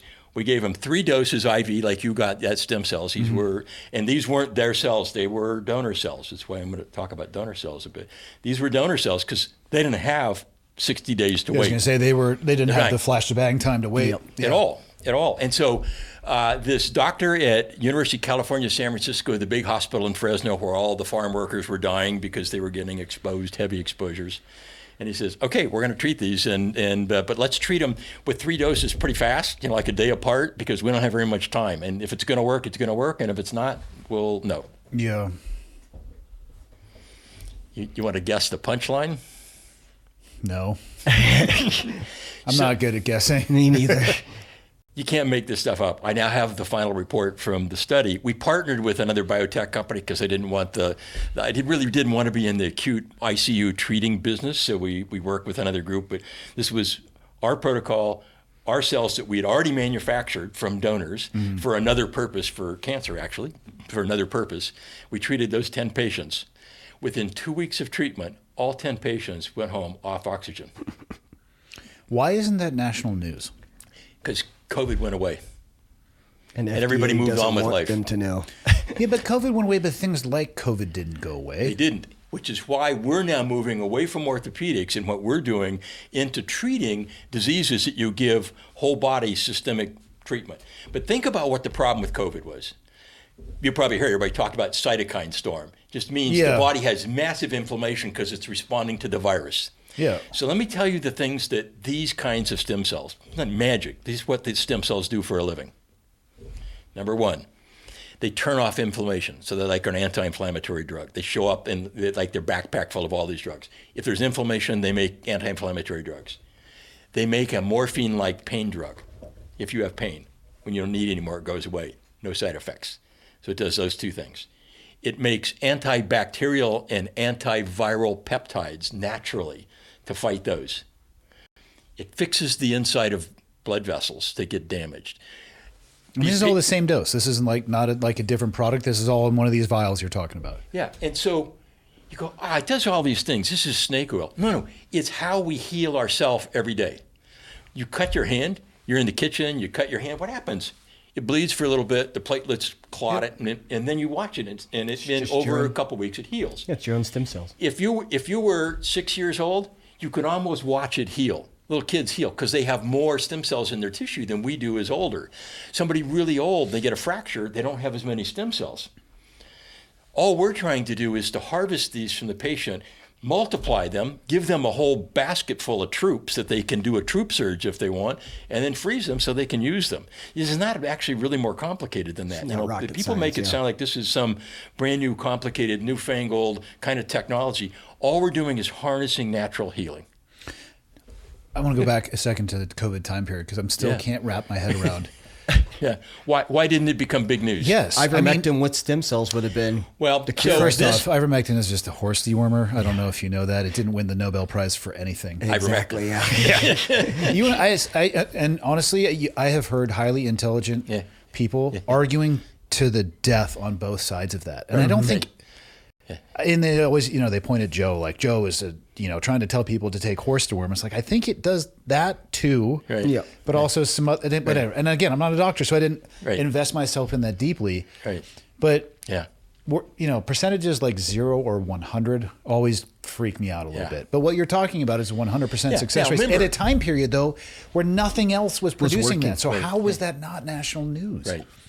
Well, there's a reason why we didn't have it as national news, because it belonged to another company. We sold them the rights to that so we could come back and do our other stuff. Yeah. And they ended up going bankrupt, not because of this project, because they were doing a bunch of other things.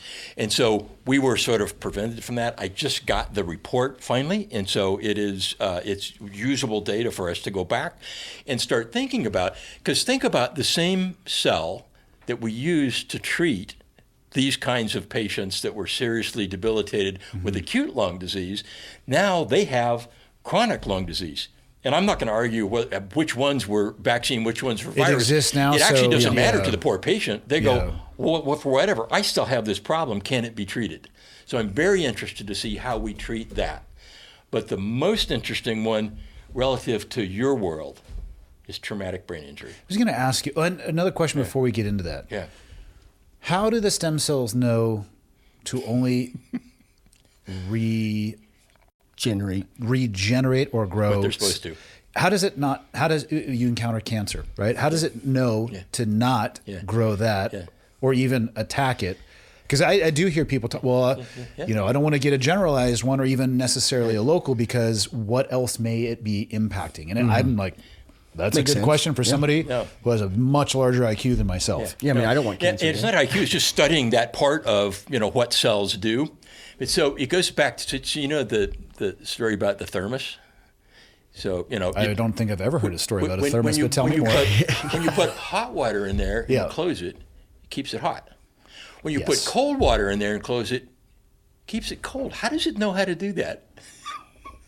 I don't think the thermos is doing much. It's just an insulated vessel. Right. True. Facts. So here's the key to stem cells. They are a cell that's full of biosensors. And it's an adult cell, not a fetal cell. Mm-hmm. So it's an adult cell. So it's all it knows how to do.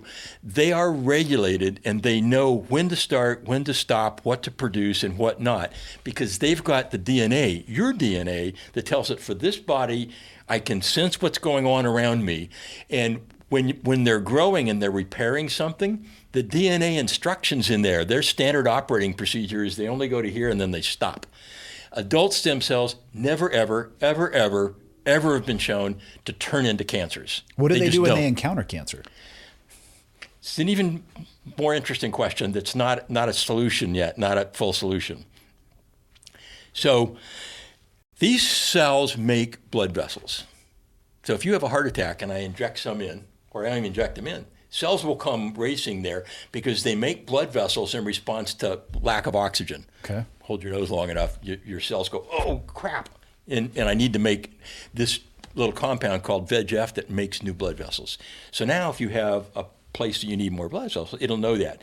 So when it encounters a cancer that's going on, it'll be attracted there because it's all inflammatory, and it goes there.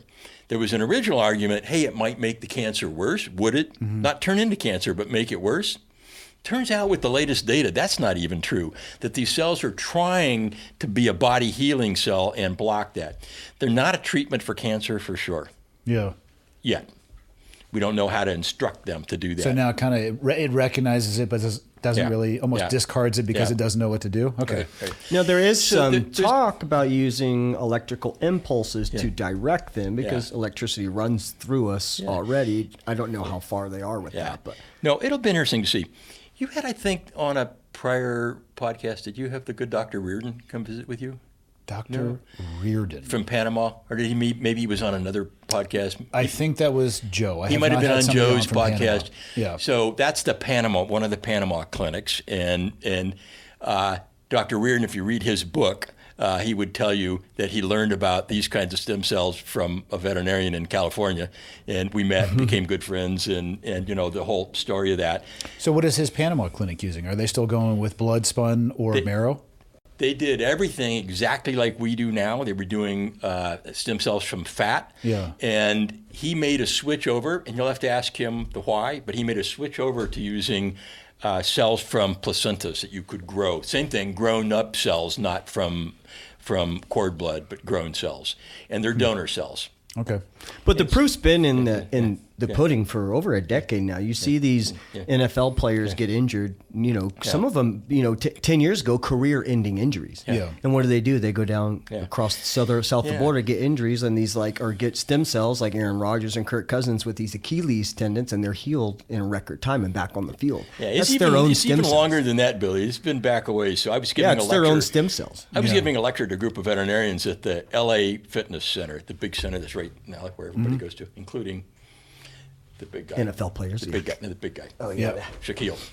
So I'm giving this lecture to a bunch of veterinarians, and there's knock on the door, and my vice president says, Shaquille O'Neal wants to talk to you about getting stem cells. And I said, sure. Yeah. And I finished my lecture, and I came out, and sure enough, he's sitting there. And we talked for 2 hours. He was very interested in getting cell therapy. He had really bad knees. Yeah. And he said, Bob, I want you to treat me. And I go, you know I'm a veterinarian. He said, no, we're not in this yet. This was 15 years ago. But there's some places you could go, and I introduced him to Panama, and I introduced him to Spain and other places. I said, there are a few places that are legit. Be careful. Yeah. And he ended up going to, I think, the Dominican or something, and got stem cells. And that rejuvenated his career in Miami. Interesting. There's a bunch of these athletes that have gone. And there's nothing wrong, and the cells aren't like bad cells, they won't work. But the risk, people say that there's no risk. There was a very famous surfer in California, went down to south of Tijuana, got his stem cells, 2 nights later died. There are real stories of that. There were a group in literally in San Diego County. And this was a company that was illegal, and they were taking placentas from hospitals, separating out cells, growing them up, and giving them to people to get infused for longevity. 11 of them got intravenous E. coli infection and ended up in the hospital. Yeah. Not, Just heavy antibiotics. Probably not great. In my mind, it's just like a Breaking Bad garage, like set up with You want this stem queen. cells? Yeah, you Have a could just seat see in it. the tub. It needs to be done right, needs to be done legitimate, but the cells work. And, the dogs and the horses and the rhinos don't lie. Yeah, it's just best to use your own cells, vice If you can. anybody else. And there will be a place for both of those for sure. But for people, particularly with chronic diseases, arthritis and those problems, just, get your cells banked and get through one of these programs. And, if I don't die in the next 3 to 4 years, I think we're going to get an FDA approval. Once we have an FDA approval for one thing, knees we're working on now, and now we're going to work on, we'll talk about TBI in a minute. We get one of those approved.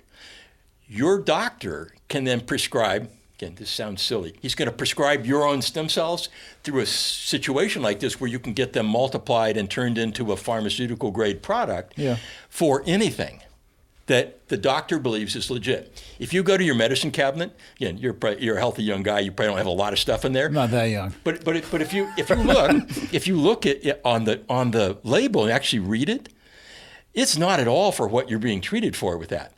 Most of the stuff is off-label. It's off-label. To include a lot of the peptides, use a hot one right now, like retatrutide, right? Yeah. They're treating people with addiction. My sister is gone. She went from being a hospice nurse to now deeply working with women on hormonal, pre-menopause, perimenopause, menopause. Huge. All the things that not a single one of us at this table Testosterone beads. understands. Yeah. Right. And some of the stuff she's talking about, the research and what people are using these things for, what they were originally designed for, and then the downstream off-label mass. I mean, it's like she's talking about retatrutide having immense impact for addiction control. Right. And they don't even necessarily understand the mechanism, but it's working spectacularly. Right. Yeah. And the important thing is that those things get the right kind of safety testing so that the patient's getting told, hey, this might work for you. It would be interesting to see if it worked. Since you bring up addiction, there's this list of things these cells do for a living. And when you look at them, you go, wow, they do all this. And then when you think about it, of course, your body needs those things in order to function. So we talked about that they make a morphine-like drug. It's a peptide that actually works in pain. So when you get these cells in a joint, before the inflammation even goes away, you get some pain effect and reduction in pain. So it turns out that if somebody's addicted to a drug, cocaine. Let's just go hard. Yeah, Or particularly opiates, more realistic. particularly the Opiates, pain drugs. Let's go opiates, opiates. for sure. The opioids are the worst. And a lot of that, it comes from them trying to do their best, going through traditional medicine, becoming addicted, and then that's how they end up, morphine on the street. Yep. Nope, it's exactly the case. And so when you give these stem cells IV, they make what's called an opioid agonist, means it acts like an opioid, and it blocks the receptors so that the opioids don't stick, and you don't get an addiction problem. You can get people off the addiction. Big group in Australia is studying at Monash University on using that for an anti-addiction or getting people off. But also, if you give them at the same time you give an opioid, it blocks the addiction portion of that.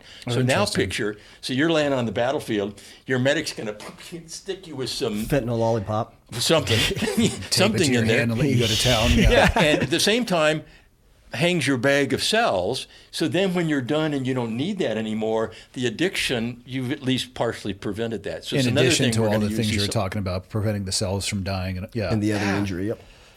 That's going to be huge. So it's almost like it's our own. It goes back to everything, Yeah. like it's been said about a lot of medicine in the past, is that our own body heals itself. It So does. it's the same thing with our own cells. If we can take those cells and make them superhuman cells, but they're still our cells, and put them back into us, it can makes us be younger, technically, But right? so the question you should ask is, I'm young, I'm virile, I have all these stem cells, they're in my fat tissue, they're here, maybe I'll eat another Big Mac and get a little more, I'll grow some more there. Just to make the procedure easier. Yeah, of Yeah, course. just make, but you go, so Less painful.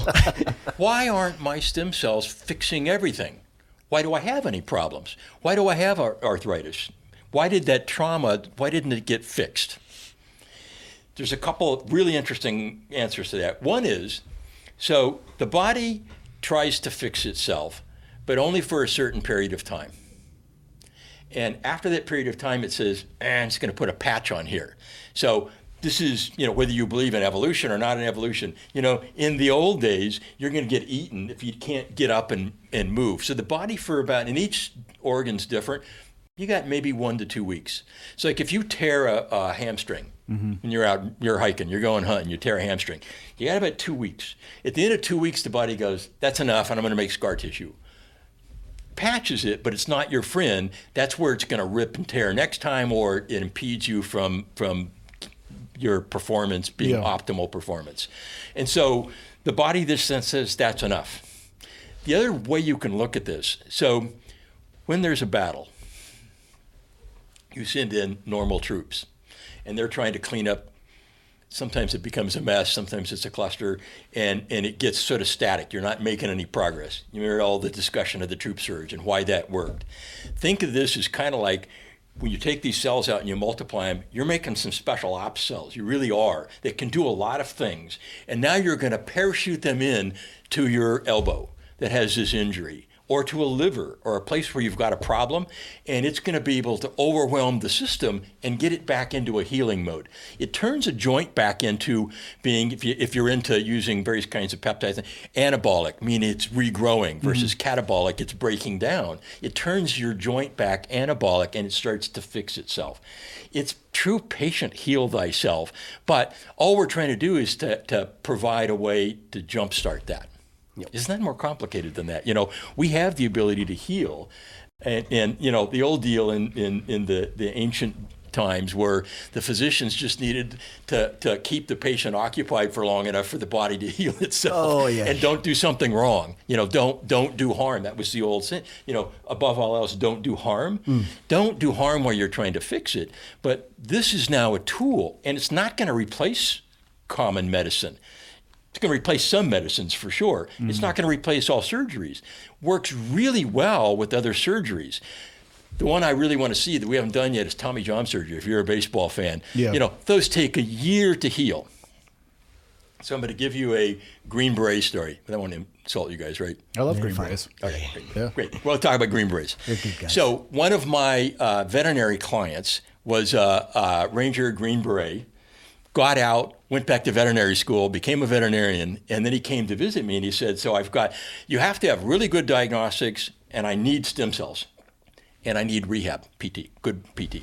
If I have those three, I can fix any horse. And he's a horse guy. And the top horses, Olympic level horses.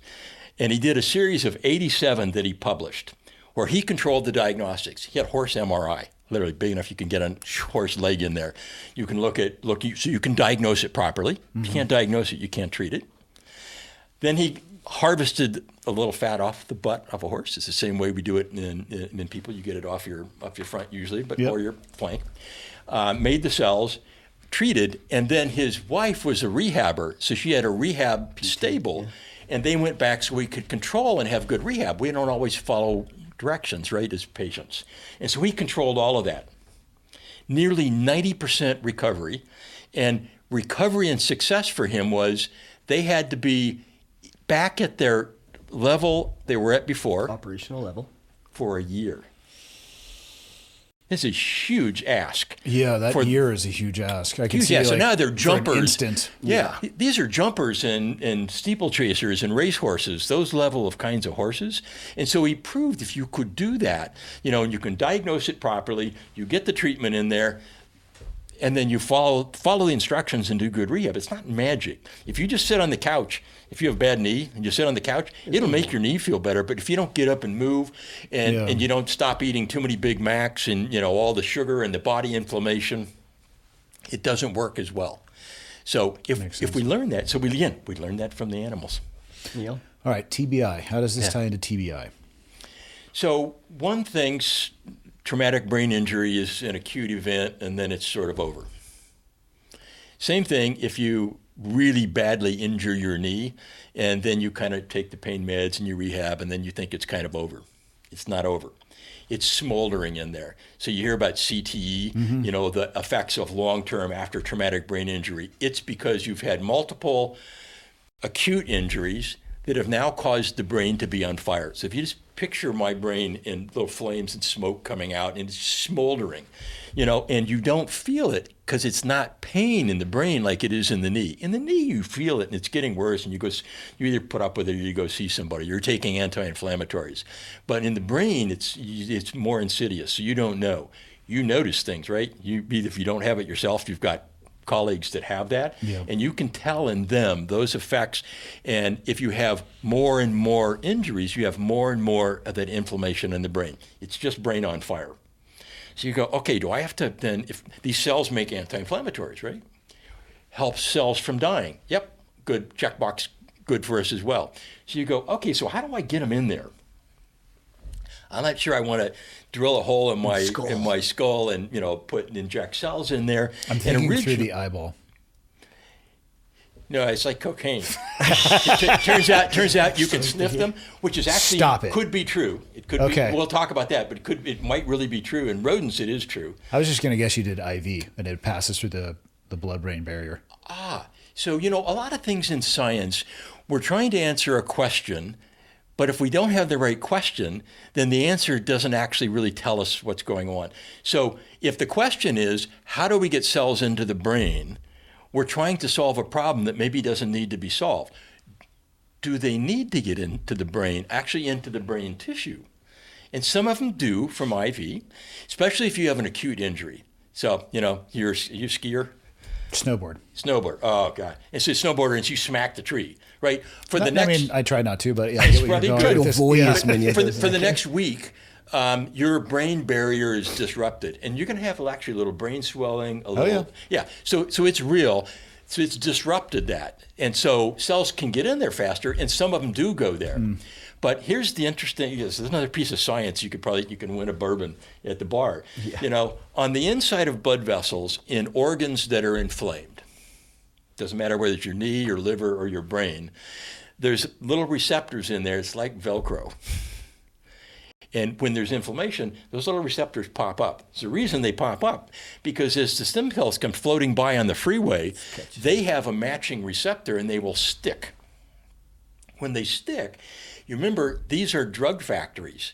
They carry their little backpack of all the pharma drugs, and they make them as needed. So they're not like they have them all packaged already. They make them as needed. So they stick, and they go, wow, there's inflammation here. They make these drugs, which pass right through the blood-brain barrier into the brain. And the anti-inflammatory drugs that go into the brain turn off the cells that are inflamed, turn off the inflammation. You can measure that with a brain scan. Already been shown. Already a couple of very interesting studies that have been done in the U.S., small studies at universities showing, yes, in fact, you can just give these cells IV for a brain injury, and they get there. Yeah, it's a little like Star Trek. So how does that work, Doc? If there is no inflammation, let's say, because TBIs, I have 8 lesions, they said, right? Yeah. Which is, it shows where the brain was damaged, and now there is just a scar or a scratch, right? Mm-hmm. That's a lesion. Yeah. How do the stem cells fix that if there's no inflammation? So I would dare bet 2 bourbons to a bottle of Coke that you have inflammation, that's quiet inflammation going on, that if you can't see it on an MRI. It's on a special scan called a PET scan. So you can see that inflammation in there. And that's the problem. These football players, and they're done playing, but they've got some residual effects, and they think this is an old injury. It's not. It's like your cancer. It continues to smolder and grow, and the cells will die. It's why you keep getting worse and worse over time. It's not because you're getting older. It's because you've got that ongoing. So really, it's not just a scar. There's ongoing inflammation in the brain. Gotcha, yeah. For sure. And if it's just truly a scar, it was a one-time deal and it's gone, it's just scar tissue, that's much harder to fix. You probably have to put the cells there because they don't know to go there. They have a GPS. They're probably as good as your dogs. If you look at how these cells know where to go, it's amazing. They follow the scent and they go in the bloodstream. Mm-hmm. So as an example, so if you take and tie off a blood vessel in the lower leg, or you have a clot, so it blocks that. And then you put stem cells in and you put a little, like a piece of iron in there that you could measure on an MRI, and just put them IV. that lack of blood down there is signaling. It's a screaming signal for them to go there, like your laser pointer for your dog. Yep. And they know to go there. And they will go there, and then they make their drugs, and it makes new blood vessels. So they really are smart. So I think we're going to be able to do this with just IV treatments. And we have a study that I'm submitting to FDA in the next couple weeks that is a pilot study for retired military traumatic brain injury patients that are going to be monitored by a neuropsychologist from Pendleton that has seen all of your friends come back from the war. And it's being funded by Valor for Life. Do you know that nonprofit group? I have heard that, but I couldn't tell you. They're in Southern California. They've provided money for spine and orthopedic surgeries. It was founded by Dr. Robert Bray, who is a spine surgeon, 20-year veteran doctor from the Air Force. Super sharp guy, very well known, and he just has this soft spot for that, and he made this foundation. He gets money donated to that, and he is going to select the patients for this pilot study, treat them in his clinic, and we will have real controlled data we can then show to the VA, to SOCOM, to the FDA on how these cells work. And, again, why people haven't really gone after that. Everybody's going for cancer treatments, heart attacks, Alzheimer's. But to me, traumatic brain injury has a grand total of how many approved treatments? 0. It's a very underserved, and it's not just military, it's sport. First responders. These kids in high school that are playing soccer are getting TBIs. And it's anything that has a ballistic activity to it. I don't mean firearm, I mean just that collision force sports, on force. Yeah, and the problem is when the brain has that concussive deal, it rebounds off the back of the skull, and it damages itself, and then you have that inflammation. So once you have that inflammation, can we fix that? I think we can change healthcare. And these cells again, Andy, they're not magic. We have to learn how to use them for different things. They don't just work for everything. I could give you a list of all the things they probably will work for. We'll figure it out. We have to know the dose, the delivery. That's what we do as a company, trying to figure that out. What's the risk associated with them? So I think, as I said earlier, I was a toxicologist for biotech and pharma companies. I've studied that a lot. I've seen lots and lots and lots of drugs go through. A lot of them die that never made it because they have side effects. In my 40-year career, I have never seen anything as safe as somebody's own cells. Now, you got E. coli that you mix up into the cells. You don't do them right. You're putting dead cells in. You're putting something that's going to react to the patient in. You put too many in the wrong place. There's ways you can muck it up. But I've never seen anything that is safe as this, which is why everything in the world is risk balance, right? No matter what you do. Great. Well, you're talking about jumping out of a plane or getting court-martialed. You're talking about jumping on a grenade or not.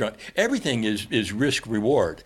When we look at the potential reward from these, sometimes it is, we don't know if this is going to work for this yet. But then you look at the risk side and you go, what's the downside? Yeah. It's very low. Not 0, it's never 0, but it's really low. And, having seen 25,000 patients and probably 50,000 treatments, maybe more than that by now, we do repeat treatments. These dogs come back every year or two. We didn't cure their completely, wrecked joint. You got bullet into your hip, yes? Mm-hmm. Some of that stuff you don't fix, or you fix it with surgery. And so we don't magically cure osteoarthritis, but we manage it. They can come back every year, every 2 years and get a booster. Yeah. I like everything that you're saying. Yeah. What are the realistic hurdles that stand in place from things like ambulances having access to this, or people legitimately being able to hear this? Yeah. Because I think a lot of people are going to hear this and they're going to really love it. Accessing the care is a totally different thing. What legitimately stands in the way between you being able to provide this care en masse? FDA approval, number one. So getting through the FDA, and there's only, after 24 years of companies trying to get stuff through the FDA in the U.S. in the cell therapy area, and exactly what we do, we've got one. And it's for kids with a leukemia graft versus host deal. It's the only one approved here. And so it's been really hard to get through. Current leadership at the FDA, Dr. Makari. He's very sharp, and he's trying to push forward ways to get things more advanced and get them through faster. But that's the big, like, if tomorrow they said, we looked at all your data on your knee arthritis, and we looked at your first TBI data, here, you're approved. And so now doctors can use this. It would be in mass. Insurance companies. A scaling problem, but well, yeah. It's a scaling problem, the one at a time scaling problem, which we're good at because I've done 50,000 veterinary patients, so I know how to scale that. Yeah. But the other is insurance. So to make GMP, which is FDA quality cells, pharmaceutical grade cells, is not cheap to do, and so the insurance companies, they're not currently covering it because it's not FDA approved. They could. We've had our first insurance coverage for a patient, and it was a Christian ministry health sharing cost group that looked at that and said, that's cheaper than surgery, we'll cover that. All the veterinary insurance companies cover it. Your wiener dog, if you had insurance and you had a back disc blowout and we needed to treat, would be covered. He's never going to do that because his feet never touch the ground. It's carried everywhere. He's too loved to be forced to run on the ground. Walk the dirty ground? Yeah. Yuck. I'm not going to put you down there with the peasants. No. You ride here. Daddy's hands. I'll have to show you a picture of Floppy. But come July, Doc, right? Yeah. You'll be able to treat So now Gillette, we'll be right? able to treat Legally? in Wyoming, legally by Wyoming law. So people could technically travel there regardless of where they live. And, Is it anybody, or is it veterans only, like still, or is it across the spectrum? No, it's across the spectrum. Anybody there. can go there. And so, but it has to be patient-only cells. Has to be already an FDA safety study done. So the crazy people that are doing this that don't have any studies or anything haven't done it. They can't do it legally in Wyoming. You have to have completed that first safety study. You have to be ongoing engaged with the FDA, so still doing stuff. So you're one of the good guys, and patient consent. So the patient knows this is still going through FDA, and so they can go there. So they could get their fat collected in Miami or in Portland and ship it and have the cells manufactured. That's all legal to do. And then they go, okay, well, I'm going to fly into the metropolis of Gillette, go to the Hoskinson clinic and get treated. So with that being said, though, like, how does that, what was the question I was getting? How does that, so what I was going to say, I'm sorry, I need to get back to, is that with that SF48, one of the major problems that they've had in the stem cell space is that doctors are afraid to inject it because they can lose their licenses if done incorrectly. With the SF48 legislation that went in Wyoming, that removes that liability from the doctors. They cannot lose their licenses from injecting the medical those board stem can't cells. go after them for using stem cells, which is not yet FDA approved. Exactly. But it has to have all these safety boundaries on that so that we do it right. But that's kind of been a lot of the holdups. A lot of doctors is. like, I'm not touching that because I can lose my license. You brought that up, Andy. What's the other boundary? So if you go to, do you have an orthopedist that you go see ever? I don't think so. What does that word mean? Joint specialist? No. So if you had one and you were seeing an orthopedist. I'm relatively injury-free. Yeah. I mean, trust me, not the shiniest penny that I once was, but haven't had to go see an orthopedist yet. If you did, and you went and asked the average orthopedic surgeon and said, hey, I was talking to these guys, actually they came on my podcast and they were saying that you like these stem cells, and he'd go, yeah, stem cells don't work. That's all hooey. Yes. It's not legal. You can't do that. They don't work. I have heard quite a few doctors express very similar things. They may not have been orthopedists, but and I'm not going to say all doctors are like that. I would say some are just more open to forward-thinking ideas than others. But it's understandable because doctors get their license, they go into practice, they have kids, they have family, they have business, and life happens. It's really hard to keep up. Yeah. And so because there's a lot of unethical people selling all kinds of stuff, placental extracts and all these kinds of things that they say are all legal. Oh, it's illegal, doc. It's legal. Don't worry about it. And then doctors get in trouble. They just go, no, until I see FDA approved on the bottle, I no. So they don't even have time to see whether there's good data that suggests that it really works. So I understand why they're like that, but it's a shame that their attitudes are hardened and they don't even want to listen. So a patient comes and says, "Hey, I'm going to see this." Now, again, if it's a doc, an NFL doc for an NFL quarterback, and he says, "I'm going to Tijuana," the doc's going to go, "No, wait. This is dangerous." But if they come and say, "I want to do something legal, but you're not helping me. This isn't helping me," the patient should be able to drive their health care, and doctors should be their partners in that and look at that. And so we spend half our life educating doctors. We got about now 30 of them in the U.S. that we've trained as to what this means, what it is. They've studied, and so they can offer this under the federal right to try. But it's more limited, but it's still. It sounds like now, the ability to do this in Wyoming is at least going to open up. Insurance, will leave that as just a question mark because who knows? I think. What's the cost? Yeah. Like if somebody what's the barrier here to accessing treatment from a cost perspective? Right. So from what you've heard, and you listen to Joe and you listen to other people talk about, hey, I went here, I went to Cancun, I went to Medellin, I went someplace and got treated. What generally numbers do you hear? Well, it depends on the type of treatment that they're doing and how long they're there, but numbers in the 30 to 50,000 range. Right. And that is sort of across the board. If you go to the Bahamas, you go to someplace and you get Costa treated. Rica, wherever. Yeah. Each time. That's my understanding, yes. So you go once, it's $40,000. You go back again, it's another $40,000. Depending on what you get done, for sure. But right. And they're using donor cells in almost all those places. Most of them don't. I don't think any of them now do your own cells. So when you do your own cells, the cost now for somebody, if you came and said, "I want my cells banked," let's not talk about using them yet, but I want 10 doses, and I'm going to take a preparatory step. I just want to get ahead of this. I just want to get them there. Yep. It's going to be $20,000, something, $25,000 to have 10 doses. Now, let's say you did have a bad shoulder.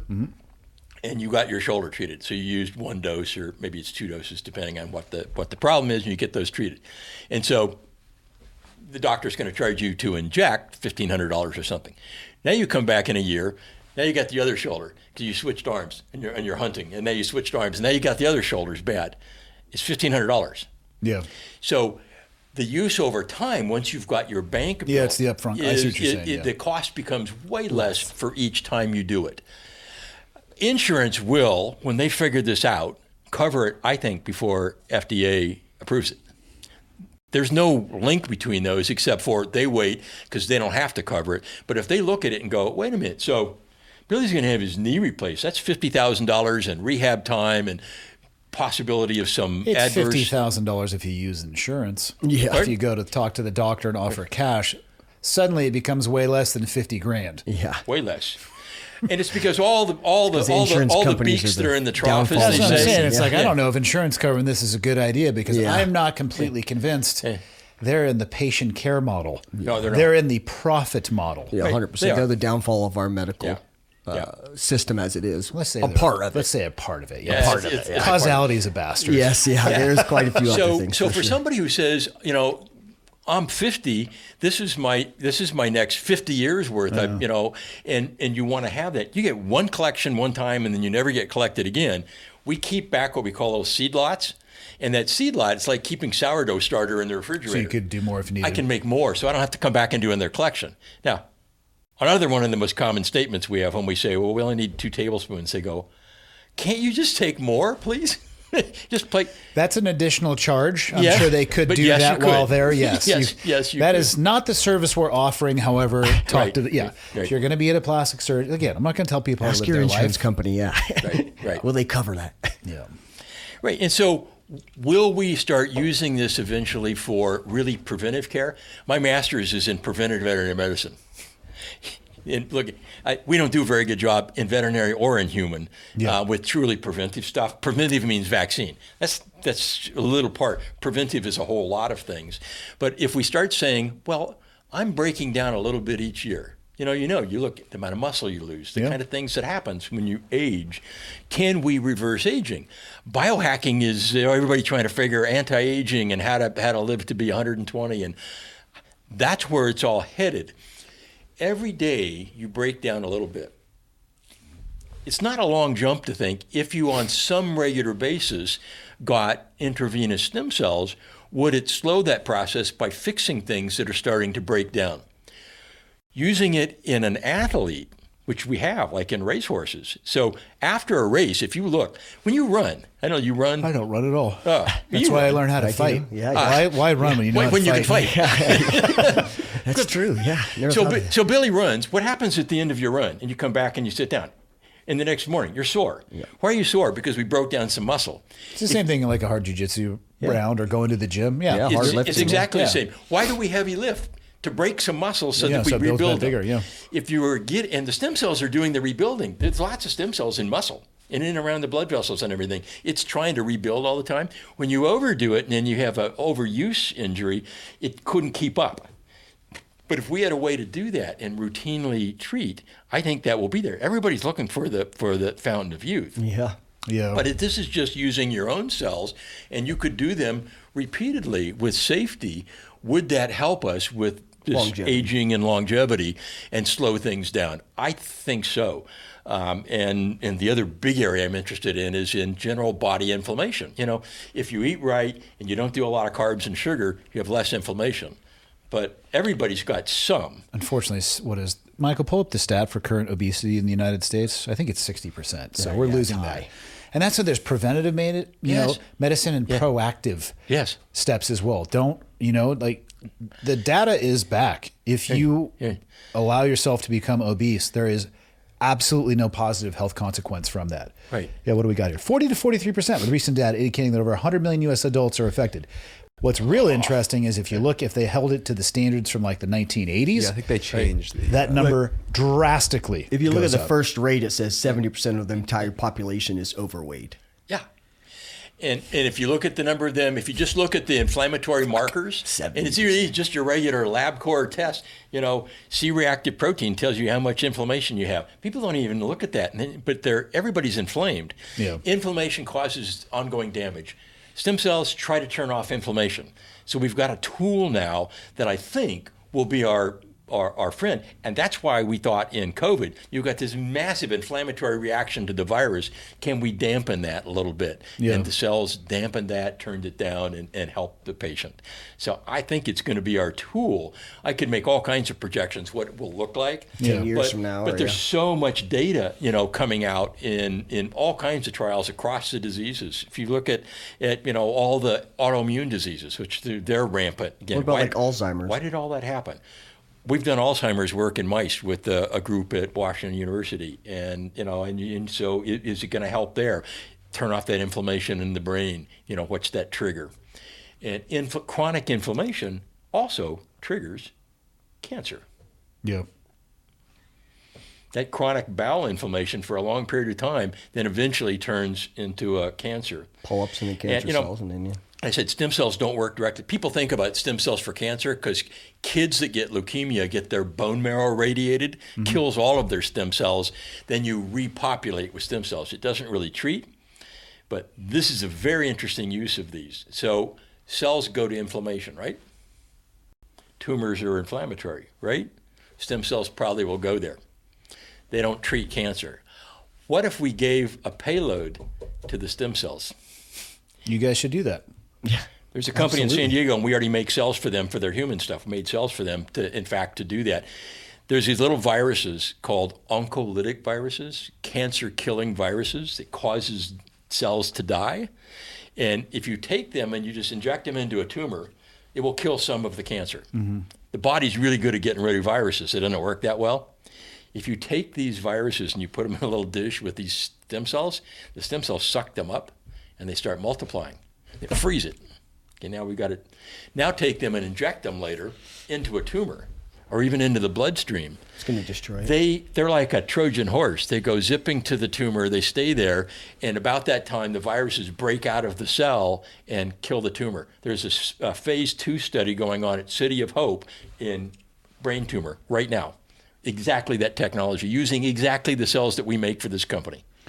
I hope it works. I mean, they've been talking Yeah. about curing cancer since I can remember being Yeah. a human being. Yeah. Do you think it's reasonable that they will, let's not say maybe cure all cancers, but let's go with a reductionist approach, that we can Yes. drastically reduce Yes. the impact that cancer has on humans? Yeah, we have. An example one, there's a drug that works really well in colon cancer now. When you had yours, it wasn't really out. And it's a really interesting drug. My stepmom had stage 4 colon cancer. 80 years old, no chance. They do now analysis. Same thing, we look at the markers on the stem cells. They look at the markers on the tumors now. Really good. And this particular marker works with this particular drug. 100% cure rate in small number of patients so far, but in the hundreds of patients. Again, the 100%, you go, wow, that doesn't happen very often. Yeah. So, I think we've got the possibility of engineering better and better kinds of cures. Well, the and old stuff different- you had to take of chemotherapy, Yeah. that's going to be in the past, that throw toxins in and wrecks the whole My patient. mom stopped her chemotherapy and Yeah, chose can't- it just- hospice. Yeah. She was Yeah. so far down that road that one of the two, the cancer or the chemotherapy, was going to kill her. Yeah. That was a certainty. And she wanted to have a less painful departure. Yeah. Well, this biologic treatment of cancers is so different than chemotherapy. It's using a biologic of some kind that has a marker that will anchor to that very specific spot on that tumor and have very little side effect. Radiation, we're getting better and better, narrowing it down like your laser pointer to try to hit it. That's better than, going in and getting your upper body irradiated. Well, and there are also other things. Let's use for an example. So my wife Telly has what's called retinitis pigmentosa, RP. It takes away your peripheral vision and works towards your center vision. So she has 5 degrees of vision left. She just went through her very first dog handling course and was given a seeing eye dog, Tony, that we just brought home last week. And but there's no cure for RP, or retinitis pigmentosa. But there are a lot of studies going on that Dr. Harmon is aware of, and he's in communication with my wife's eye doctor with stem cells going back behind the retina to heal some of those damaged cells. And they've had some pretty good success. So there's a lot of different diseases that these can be used to either, number one, stop them from getting any worse, or 2, prevent them and help them heal faster. Yeah. And again, the animals give us clues for sure. So I have a colleague. His name's Ron Ofri. He's a veterinarian in Israel. And I haven't talked to him in a few years, but he had done early studies taking these, he used bone marrow, but the same, extracted them, multiplied them, had these healing MSCs, and put them with a needle behind the retina. That feels awesome. Yeah, and Superb, so yeah. dogs, you can actually measure seeing ability by using something that's electroretinogram, and you can see, so you don't ask them to read the eye chart. But That would be difficult. What letter is that? Yeah.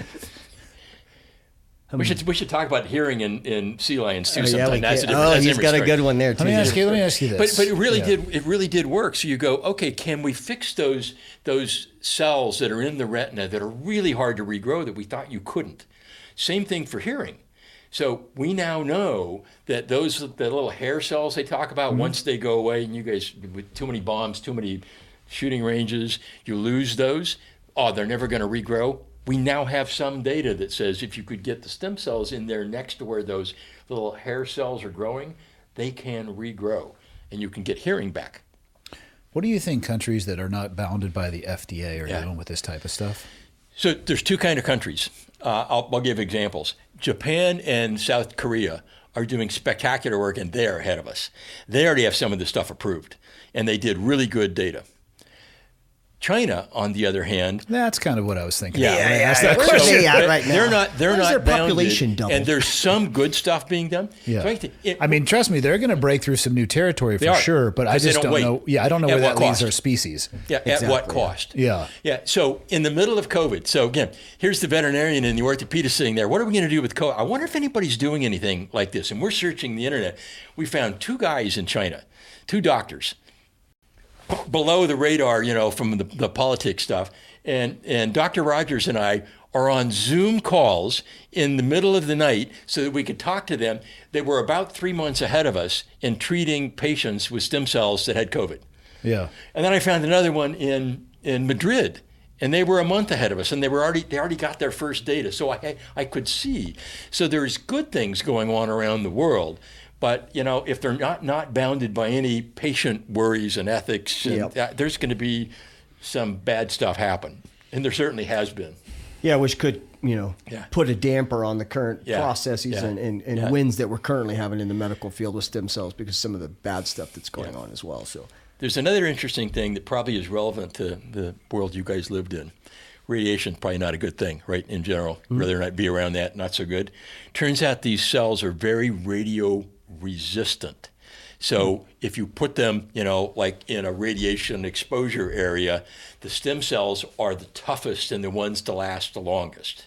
Interesting. Imagine now you had your stem cells with your foil helmet, in a protected frozen door, and you had a radiation event. I know BARDA is already looking at this as ability to sort of reconstitute and help the body from dying, because the fast dying cells like in your gut, that's the problem, and your bone marrow turns over fast. So if you had these cells, you can repopulate and help prevent some of that cell death.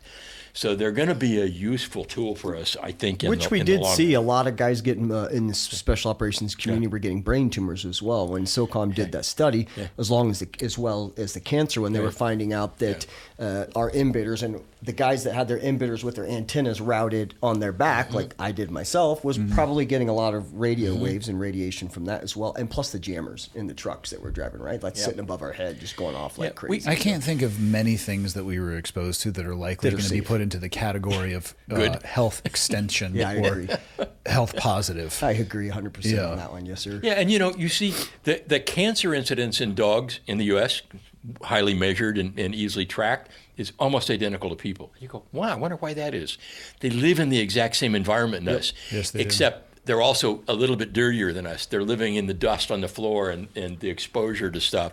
They're going on the grass that we sprayed with pesticide, maybe even more. And we've learned a lot from dogs, including some of the anti-cancer vaccines, like the melanoma vaccine. Actually works pretty well. Was developed in dogs for melanomas first. I mean, it seems reasonable for sure. I really, out of all of this, I like the idea of the emergency medicine implementation. Me too. Yeah. Being able to help people or give them, and maybe you can, whatever, maybe it becomes the golden 6 hours, right? Or whatever. Because a lot of that, especially like up here, I mean, depending how off the grid you get, the golden hour, I mean, that's not even going to be enough for somebody to even spin up the life flight to get off the pad to come get you to the next highest level of care. So you're probably going to need every ounce that you could possibly get to decrease the amount of death in the cells. Yep. My big push is I'm trying to get as many veterans treated as possible in these programs, especially with the TBIs and gunshot wounds and stuff. Guys from our old community and everybody in the veteran community that that suffers from the last 22 years of sustained combat. I'm trying to get as many people. You think about how many people are in the VA system with TBIs? Thousands and thousands and thousands. To be honest, I mean it's. When I was going through, I went out to Walter Reed to NICO, the National Intrepid Center of Excellence, the best care I've ever received in the military, probably because it was run by civilians. And talking with the psychs and the shrinks and, what's PTSD symptom versus a TBI symptom? Well, they share like 9 out of the 13 symptoms, so there's so much overlap. There's probably a little bit of misdiagnosis. There's probably a bleed over. But at the end of the day, does the symptom matter? Because if the treatment's effective, it's going to reduce symptoms on both sides anyway. That's very insightful, Andy. Very insightful, because people go, okay, like traditional pharmaceuticals are for one thing and one site and one, except for, again, like broad. I gave you the example, like retatrutide, the off-label that's being used. Like this is for weight loss, but like addiction and all these other things. I mean, No, and when we talk with the neuropsych guys, and we've got some of the best ones that both civilian and military were talking to you about, that they're going, you're running the study for sure. Depression, PTSD, anxiety, the traumatic brain injury, all those things, there's all this overlap. Measure them all, you're going to see lots of overlap in terms of the benefits. Yeah. And so we'll measure that and see. And, again, then it's a patient that carries around their own medicine, and they can potentially then deploy it to reduce these symptoms. Yeah. What can people do now? I mean, again, I love this concept. And I've just been thinking since you talked about the administration in the battlefield and then bringing it back to, just baseline trauma. We're a ways off from that. Right. Sounds like we're a ways off from people writ large being able to access this, but it is possible. But for people who like this concept, so what does somebody do? Call the FDA? I mean, that doesn't work, right? So how do people actually mobilize behind something like this that is actually meaningful and appreciable for what it is that you're doing? Is it talking to elected officials? Is it trying to get what was passed in Wyoming passed in other places, getting behind it? I think so, I think starting here is the best bet, right? Now, getting the word out, letting people understand that that kind of treatment is out there. There is a hope. But again, you're right. Getting the legislation passed in Wyoming was huge, and I think now it's getting in other states and then moving up to the federal level and testifying. So I should be testifying as well in front of the Senate and Congress on this stuff in the near future with some of the Wyoming legislation. So we're going to try to push it as hard as we possibly can. But you're right. Like it's difficult to find where is the source and how do we contact the source if they need that. So, well, it's going to move at the speed of bureaucracy. And if you look at the medical marijuana initiative in the U.S., not saying that this is a parallel, but it starts at one level in one state, which becomes 2, which becomes 4. I'm shocked, honestly. It's just not federally allowed at this point. I mean, it's like, come on, guys. Yeah, he already moved it to Schedule 3 level. We think that's going to happen at federal level with maybe 1 or 2 more states that go, because that's what happened the first time around. There were 5 states that did right to tries. And then federal, they said, okay, we're going to put this under control and make it crazy fun. that it takes a good idea that long to gain enough momentum in a bureaucracy. Right. Just goes to show you how inefficient bureaucracies can be. It is. And they need to know that there's support. You know, the good people there don't have support. We're starting to try to gain some support that we could then send in. You know, like if NFL all of a sudden said to the FDA, sorry, man, we got to get this through for concussions. In acute concussions, we want it on the field, treatment immediately. We want this to happen. It provides faster, provides cover for somebody like Marty McCary, who's at the FDA as a commissioner level, trying to get stuff done, and yet he's getting sniped by everybody. Everybody's got an axe to grind, right? It just is. It's the way it is. And so, you know, if you can give them cover on the field. I'm sorry to interrupt you, but I'm thinking about this guy. Say he gets knocked out on the field. I mean, is this at the level where when they get him on the little stretcher cart, they throw blue tent or whatever? Yeah, they throw a bag into him, and they can. But at that moment, that's when you start to administer this stuff. Absolutely, we're already talking to teams right now about, you know, preseason. They should be banking everybody. That way, everybody's got their own cells, so they've got this safety deal. Theoretically, so follow my logic. So, to qualify under federal right to try, you have to have a disease or an injury that you've tried the existing approved treatments and they didn't work, or there's no treatment. I mean, isn't that life? And it's serious. Everything in life. I'm pretty sure life is fatal and terminal. I would like a right to try. There's no treatment yet. We've tried that one. We have an expiration date. Some of them they come back to imminently, and you know. But fine, we'll play. So that's true. So if you think about it, we should be able to do that, right? Yeah. So now, if they've banked their cells, and that's legal, and then they have an acute concussion, and the doc at the sideline goes, I don't have a treatment. Here, go sit in the dark for a couple of hours and see if your eyes stop moving and then back out on the field, or you need to take a week off. That's not a treatment. And so now, theoretically, they could have treatment now. For concussion protocol. For concussion protocol. If he's just resting, they could put stem cells in. Absolutely. And so that's where we're trying to push this exactly now. And if you get now sports teams and professions like that are now behind this, it pushes it. It pushes the envelope a little bit. I mean, I just want to see this. But I want to see this anybody in ambulances, life flight. Anybody with one of these problems can ask their doctor to advocate for them and get treated under right to try now with what we do. I mean, that's the calls we take. And again, that's just we're trying to help patients under right to try while we're going through the FDA. So with that being said, can they reach out to you directly? They can absolutely. That's where I was going to go with the next. I mean, we've been out for over 2.5 hours. Oh, wow. So, what portal would you recommend people educate themselves on? Yeah. And then if this is, because the odd thing about the internet, right? We'll upload this, who knows where it's going to go and whose life it might land into, or somebody, I know how this will work. Somebody will hear this and go, you know what? I know somebody, maybe not directly or indirectly, but they're going to forward it along. And they may be at a place where the last option they have is the right to try. How do they get a hold of you? Yeah. PersonalizedStemCells.com or PS, like PaulSamCells.com. We call that Papa Sierra. It's not Papa Sierra. Oh, sorry. I'm in the wrong. Papa Sierra Cells. Yeah. CELLS, not Charlie selling. Echo Lima Sierra. Let me help you out here. Thank you. Charlie Oscar Mike. Now you are back in my wheelhouse. Now everything else you say is directly back in yours. So the way it works for somebody is they call up and they say, hey, I want to hear about this. I might want to store my cells, or I might have a need.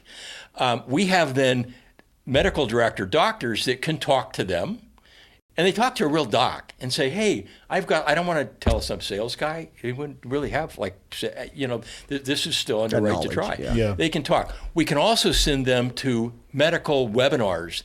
We have live ones.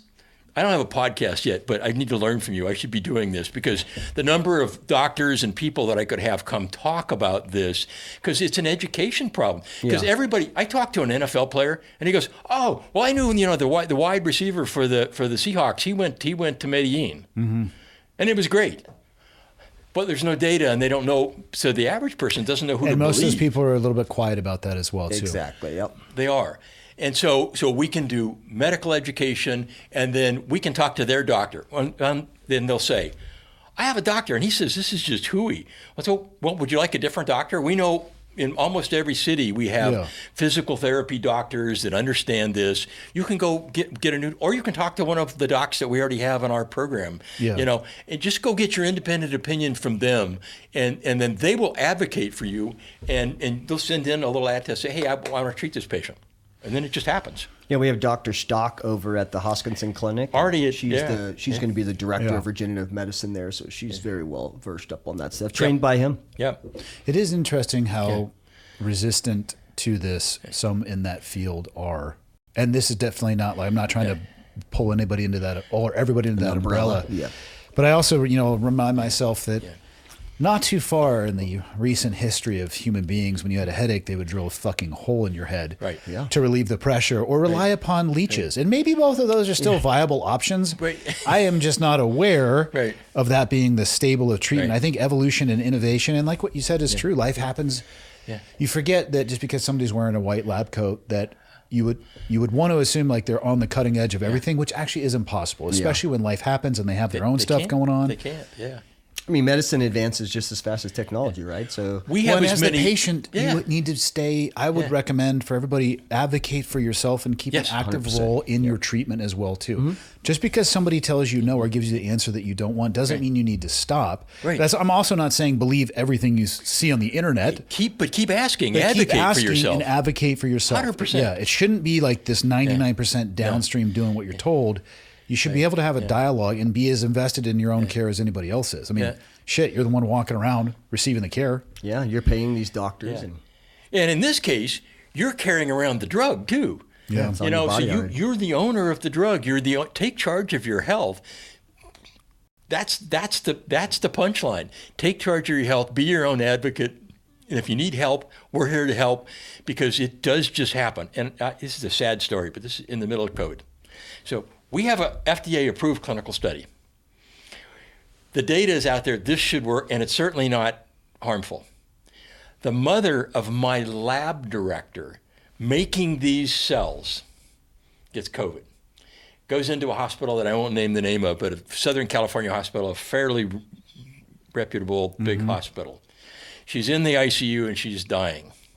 We offer as the company to provide free as part of this study, and not even under the right to try, under this study. And not only the doctor, but the hospital director, absolutely not. She died a week later. What was their justification for the hard no? Because they didn't understand it. They were worried about the liability. They don't know whether this works. It's not what we do. The person is dying. The person's dying. Yeah, there's no other... Okay.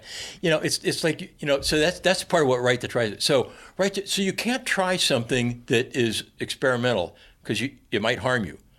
I'm dying. On death's door. The door is open and I'm staring through and what's the other side? So that was the original right to try. And then as you get further down the line, say, well, I'm not dying, but I will, and I'm debilitated and I can't do my profession. I can't work. I should be able to ask for, if I have informed consent, and be able to have access. And that's, I think Congress did a reasonable job on their right to try. I think they're going to open it up more broadly nationally, being driven by Wyoming and Montana and Florida and other places that are saying, hey, sorry, feds, you're lagging behind. We're going to push this. And in the meantime, my goal as a company and as a CEO and as a doc is to get good data, publish it, legitimize it. Then the bureaucrats have less reason to say no. If I have a study that I can hold up and say, here, it's a published study in a refereed, journal, which we have published in and we publish, then when you go to a doc and you say, hey, the docs that call us now are interested in what we do, you say, here's our publications. Yeah. You come look at this. But it's got to go slow. It's crazy. There's no way the federal bureaucracy with the size, scope, and scale it is right now is going to keep up with the cutting edge. No, where the system is beyond being able to be nimble like that. It's overloaded by far, Yeah. Yeah. But, if I had the secretary of HHS, Kennedy, in a room quietly, and he'd sit with me for a few hours. I mean, he's a smart guy. He understands. That's why he did the food deal. And he said, hey, food's killing people. We need to fix that. And he would listen. And I had the commissioner of the FDA sitting with me. And I had my 2 medical directors with me. In 6 hours, they would go, oh, my God, this changes everything in healthcare. We could cut the federal budget for Medicare in half in 10 years. Just by using this as a replacement for very expensive things with lots of side effects. I am sure. I'm not just making that up. I might look at it and I go, the kind of things this will do, but it takes time. So if I feel like somebody, they're also getting 10 of those pitches a day too. Yeah, for sure. Yeah. And, if somebody listening to this podcast says, I'm good friends with Kennedy or Macari, and I can get you an audience there, that's a fast track because FDA has the power. The prior commissioner of the FDA, Peter Marks, I won't call him a friend. He was an acquaintance. I knew him. I saw him at meetings. I had his cell phone. He would take my call. And he was trying to think about how to push things, down the road and open this up. And because this is not like any other drug they've ever seen. This personal biologics is not the same. And they're trying to apply the old rules. Yeah. It would be like taking somebody that you're going to put in standard Marines and saying, oh, well, every one of them's got to go through buds. And if you don't qualify, you wouldn't have anybody in the Marines, right? You would have less. A lot less. And so we're being put through buds times 10 with the bureaucracy and the difficulty. And there are pieces of that apply. And I actually have a program written that if I got that audience with those guys, I would say, here really, and I don't have an axe to grind with this, this is going to be way beyond what we do, but you could make this be broader. And if there's 100 companies doing what personalized stem cells does, I don't care. This is about getting this to the market and getting patients treated. I could have retired a long time ago and do something else. When I saw this and I first saw the beating, we'll come back to the beating cells in the dish. And I looked at that and I go, this changes everything. This changes everything, what we think about. It will take decades to get there, and it does. But it changes how we think about medicine. This is more profound than penicillin to me. Like when people were figuring out, like, hey, you washed hands, you got fewer bad things happen after surgeries. That was pretty novel. Idea. It took a long time. People didn't believe that. Cell therapy will change everything in medicine across all the disciplines, everything from neurology, backs. We treat backs in wiener dogs all the time. And you can really make a difference. They don't respect heights. They don't. Nope, no care for them. And that led us to, we've now done 10 or 12 back injections now in people. Really bad chronic lifetime back pain. And, you will start to hear it on some of these podcasts of people that just go, I tried everything. I even had a fusion, and clearly that didn't work. What am I going to do? I think holistically, if the government you're going to continue to see, it's just my opinion. You'll continue to see the bureaucracy until the government finds a way that they can make a lot of money doing so, right? So same with elections.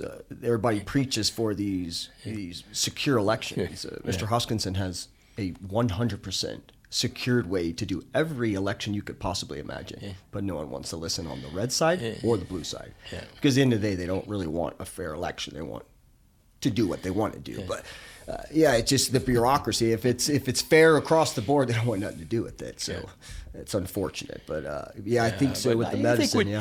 We get the data, then pharma has to come to the table. And they will. They always buy stuff up when it works. And then and that's okay. They have really good distribution, and they do ramp up. But you have to get there because this impinges on what they sell now in little bottles. Yep. And they're waiting to see, hey, does it really work? Do you guys make it work? Do you have the goods? Do you have real data? And I'll keep taking my veterinary data and taking it back to the FDA and say, guys, here's one more showing you it works. Here's one more showing you it works. Yep. And it allows us then to move faster. But part of it's just we're just going to keep grinding out and showing it really works in patients. And then you get the right patients. You get somebody that's willing to speak up. Yeah. And it's got to be legit, and you got to have data. And then the bureaucracy then starts to pay attention. It just does. What do you guys want to close out with?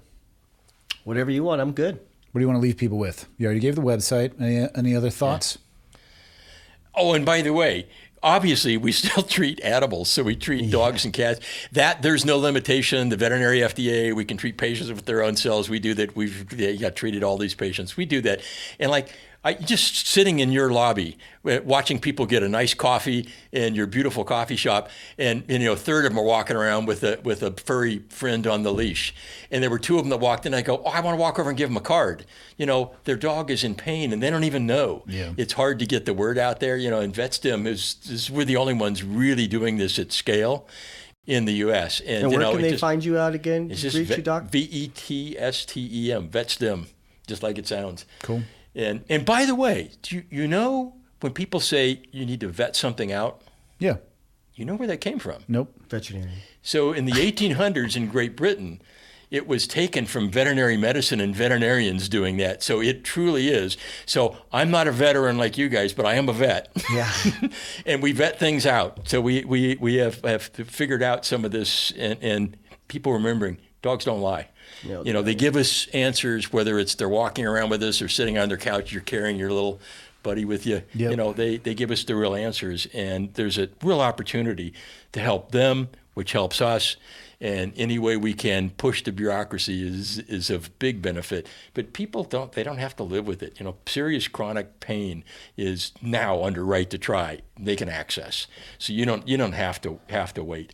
We'll get there, and we'll be sitting here hopefully 3-4 years from now. And now it's not just a state law. Now we have a federal approval. And anybody, any veteran that has these issues can go get treated, and in their local city, and it'll be there. But thanks for having us on. Huge thank you. to my you pleasure. And your brand and everything you're doing. Super proud to be here and happy to be here. So thank you.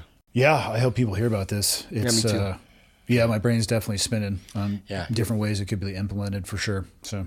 Yeah, thanks, guys, for making the trip out. Absolutely. Appreciate it. We're glad to come back and talk after I have my TBI study that's going to be done in California. That would be spectacular. Yeah, open invite. Maybe this guy will even be in the study. You never know. Maybe. Or get you in it. Yeah. I don't have any TBIs. I'm totally good. You still get all kinds Sharp of as a tack. I'll still get you all kinds Eddie, of thanks. stem Really cells. appreciate it. Yeah.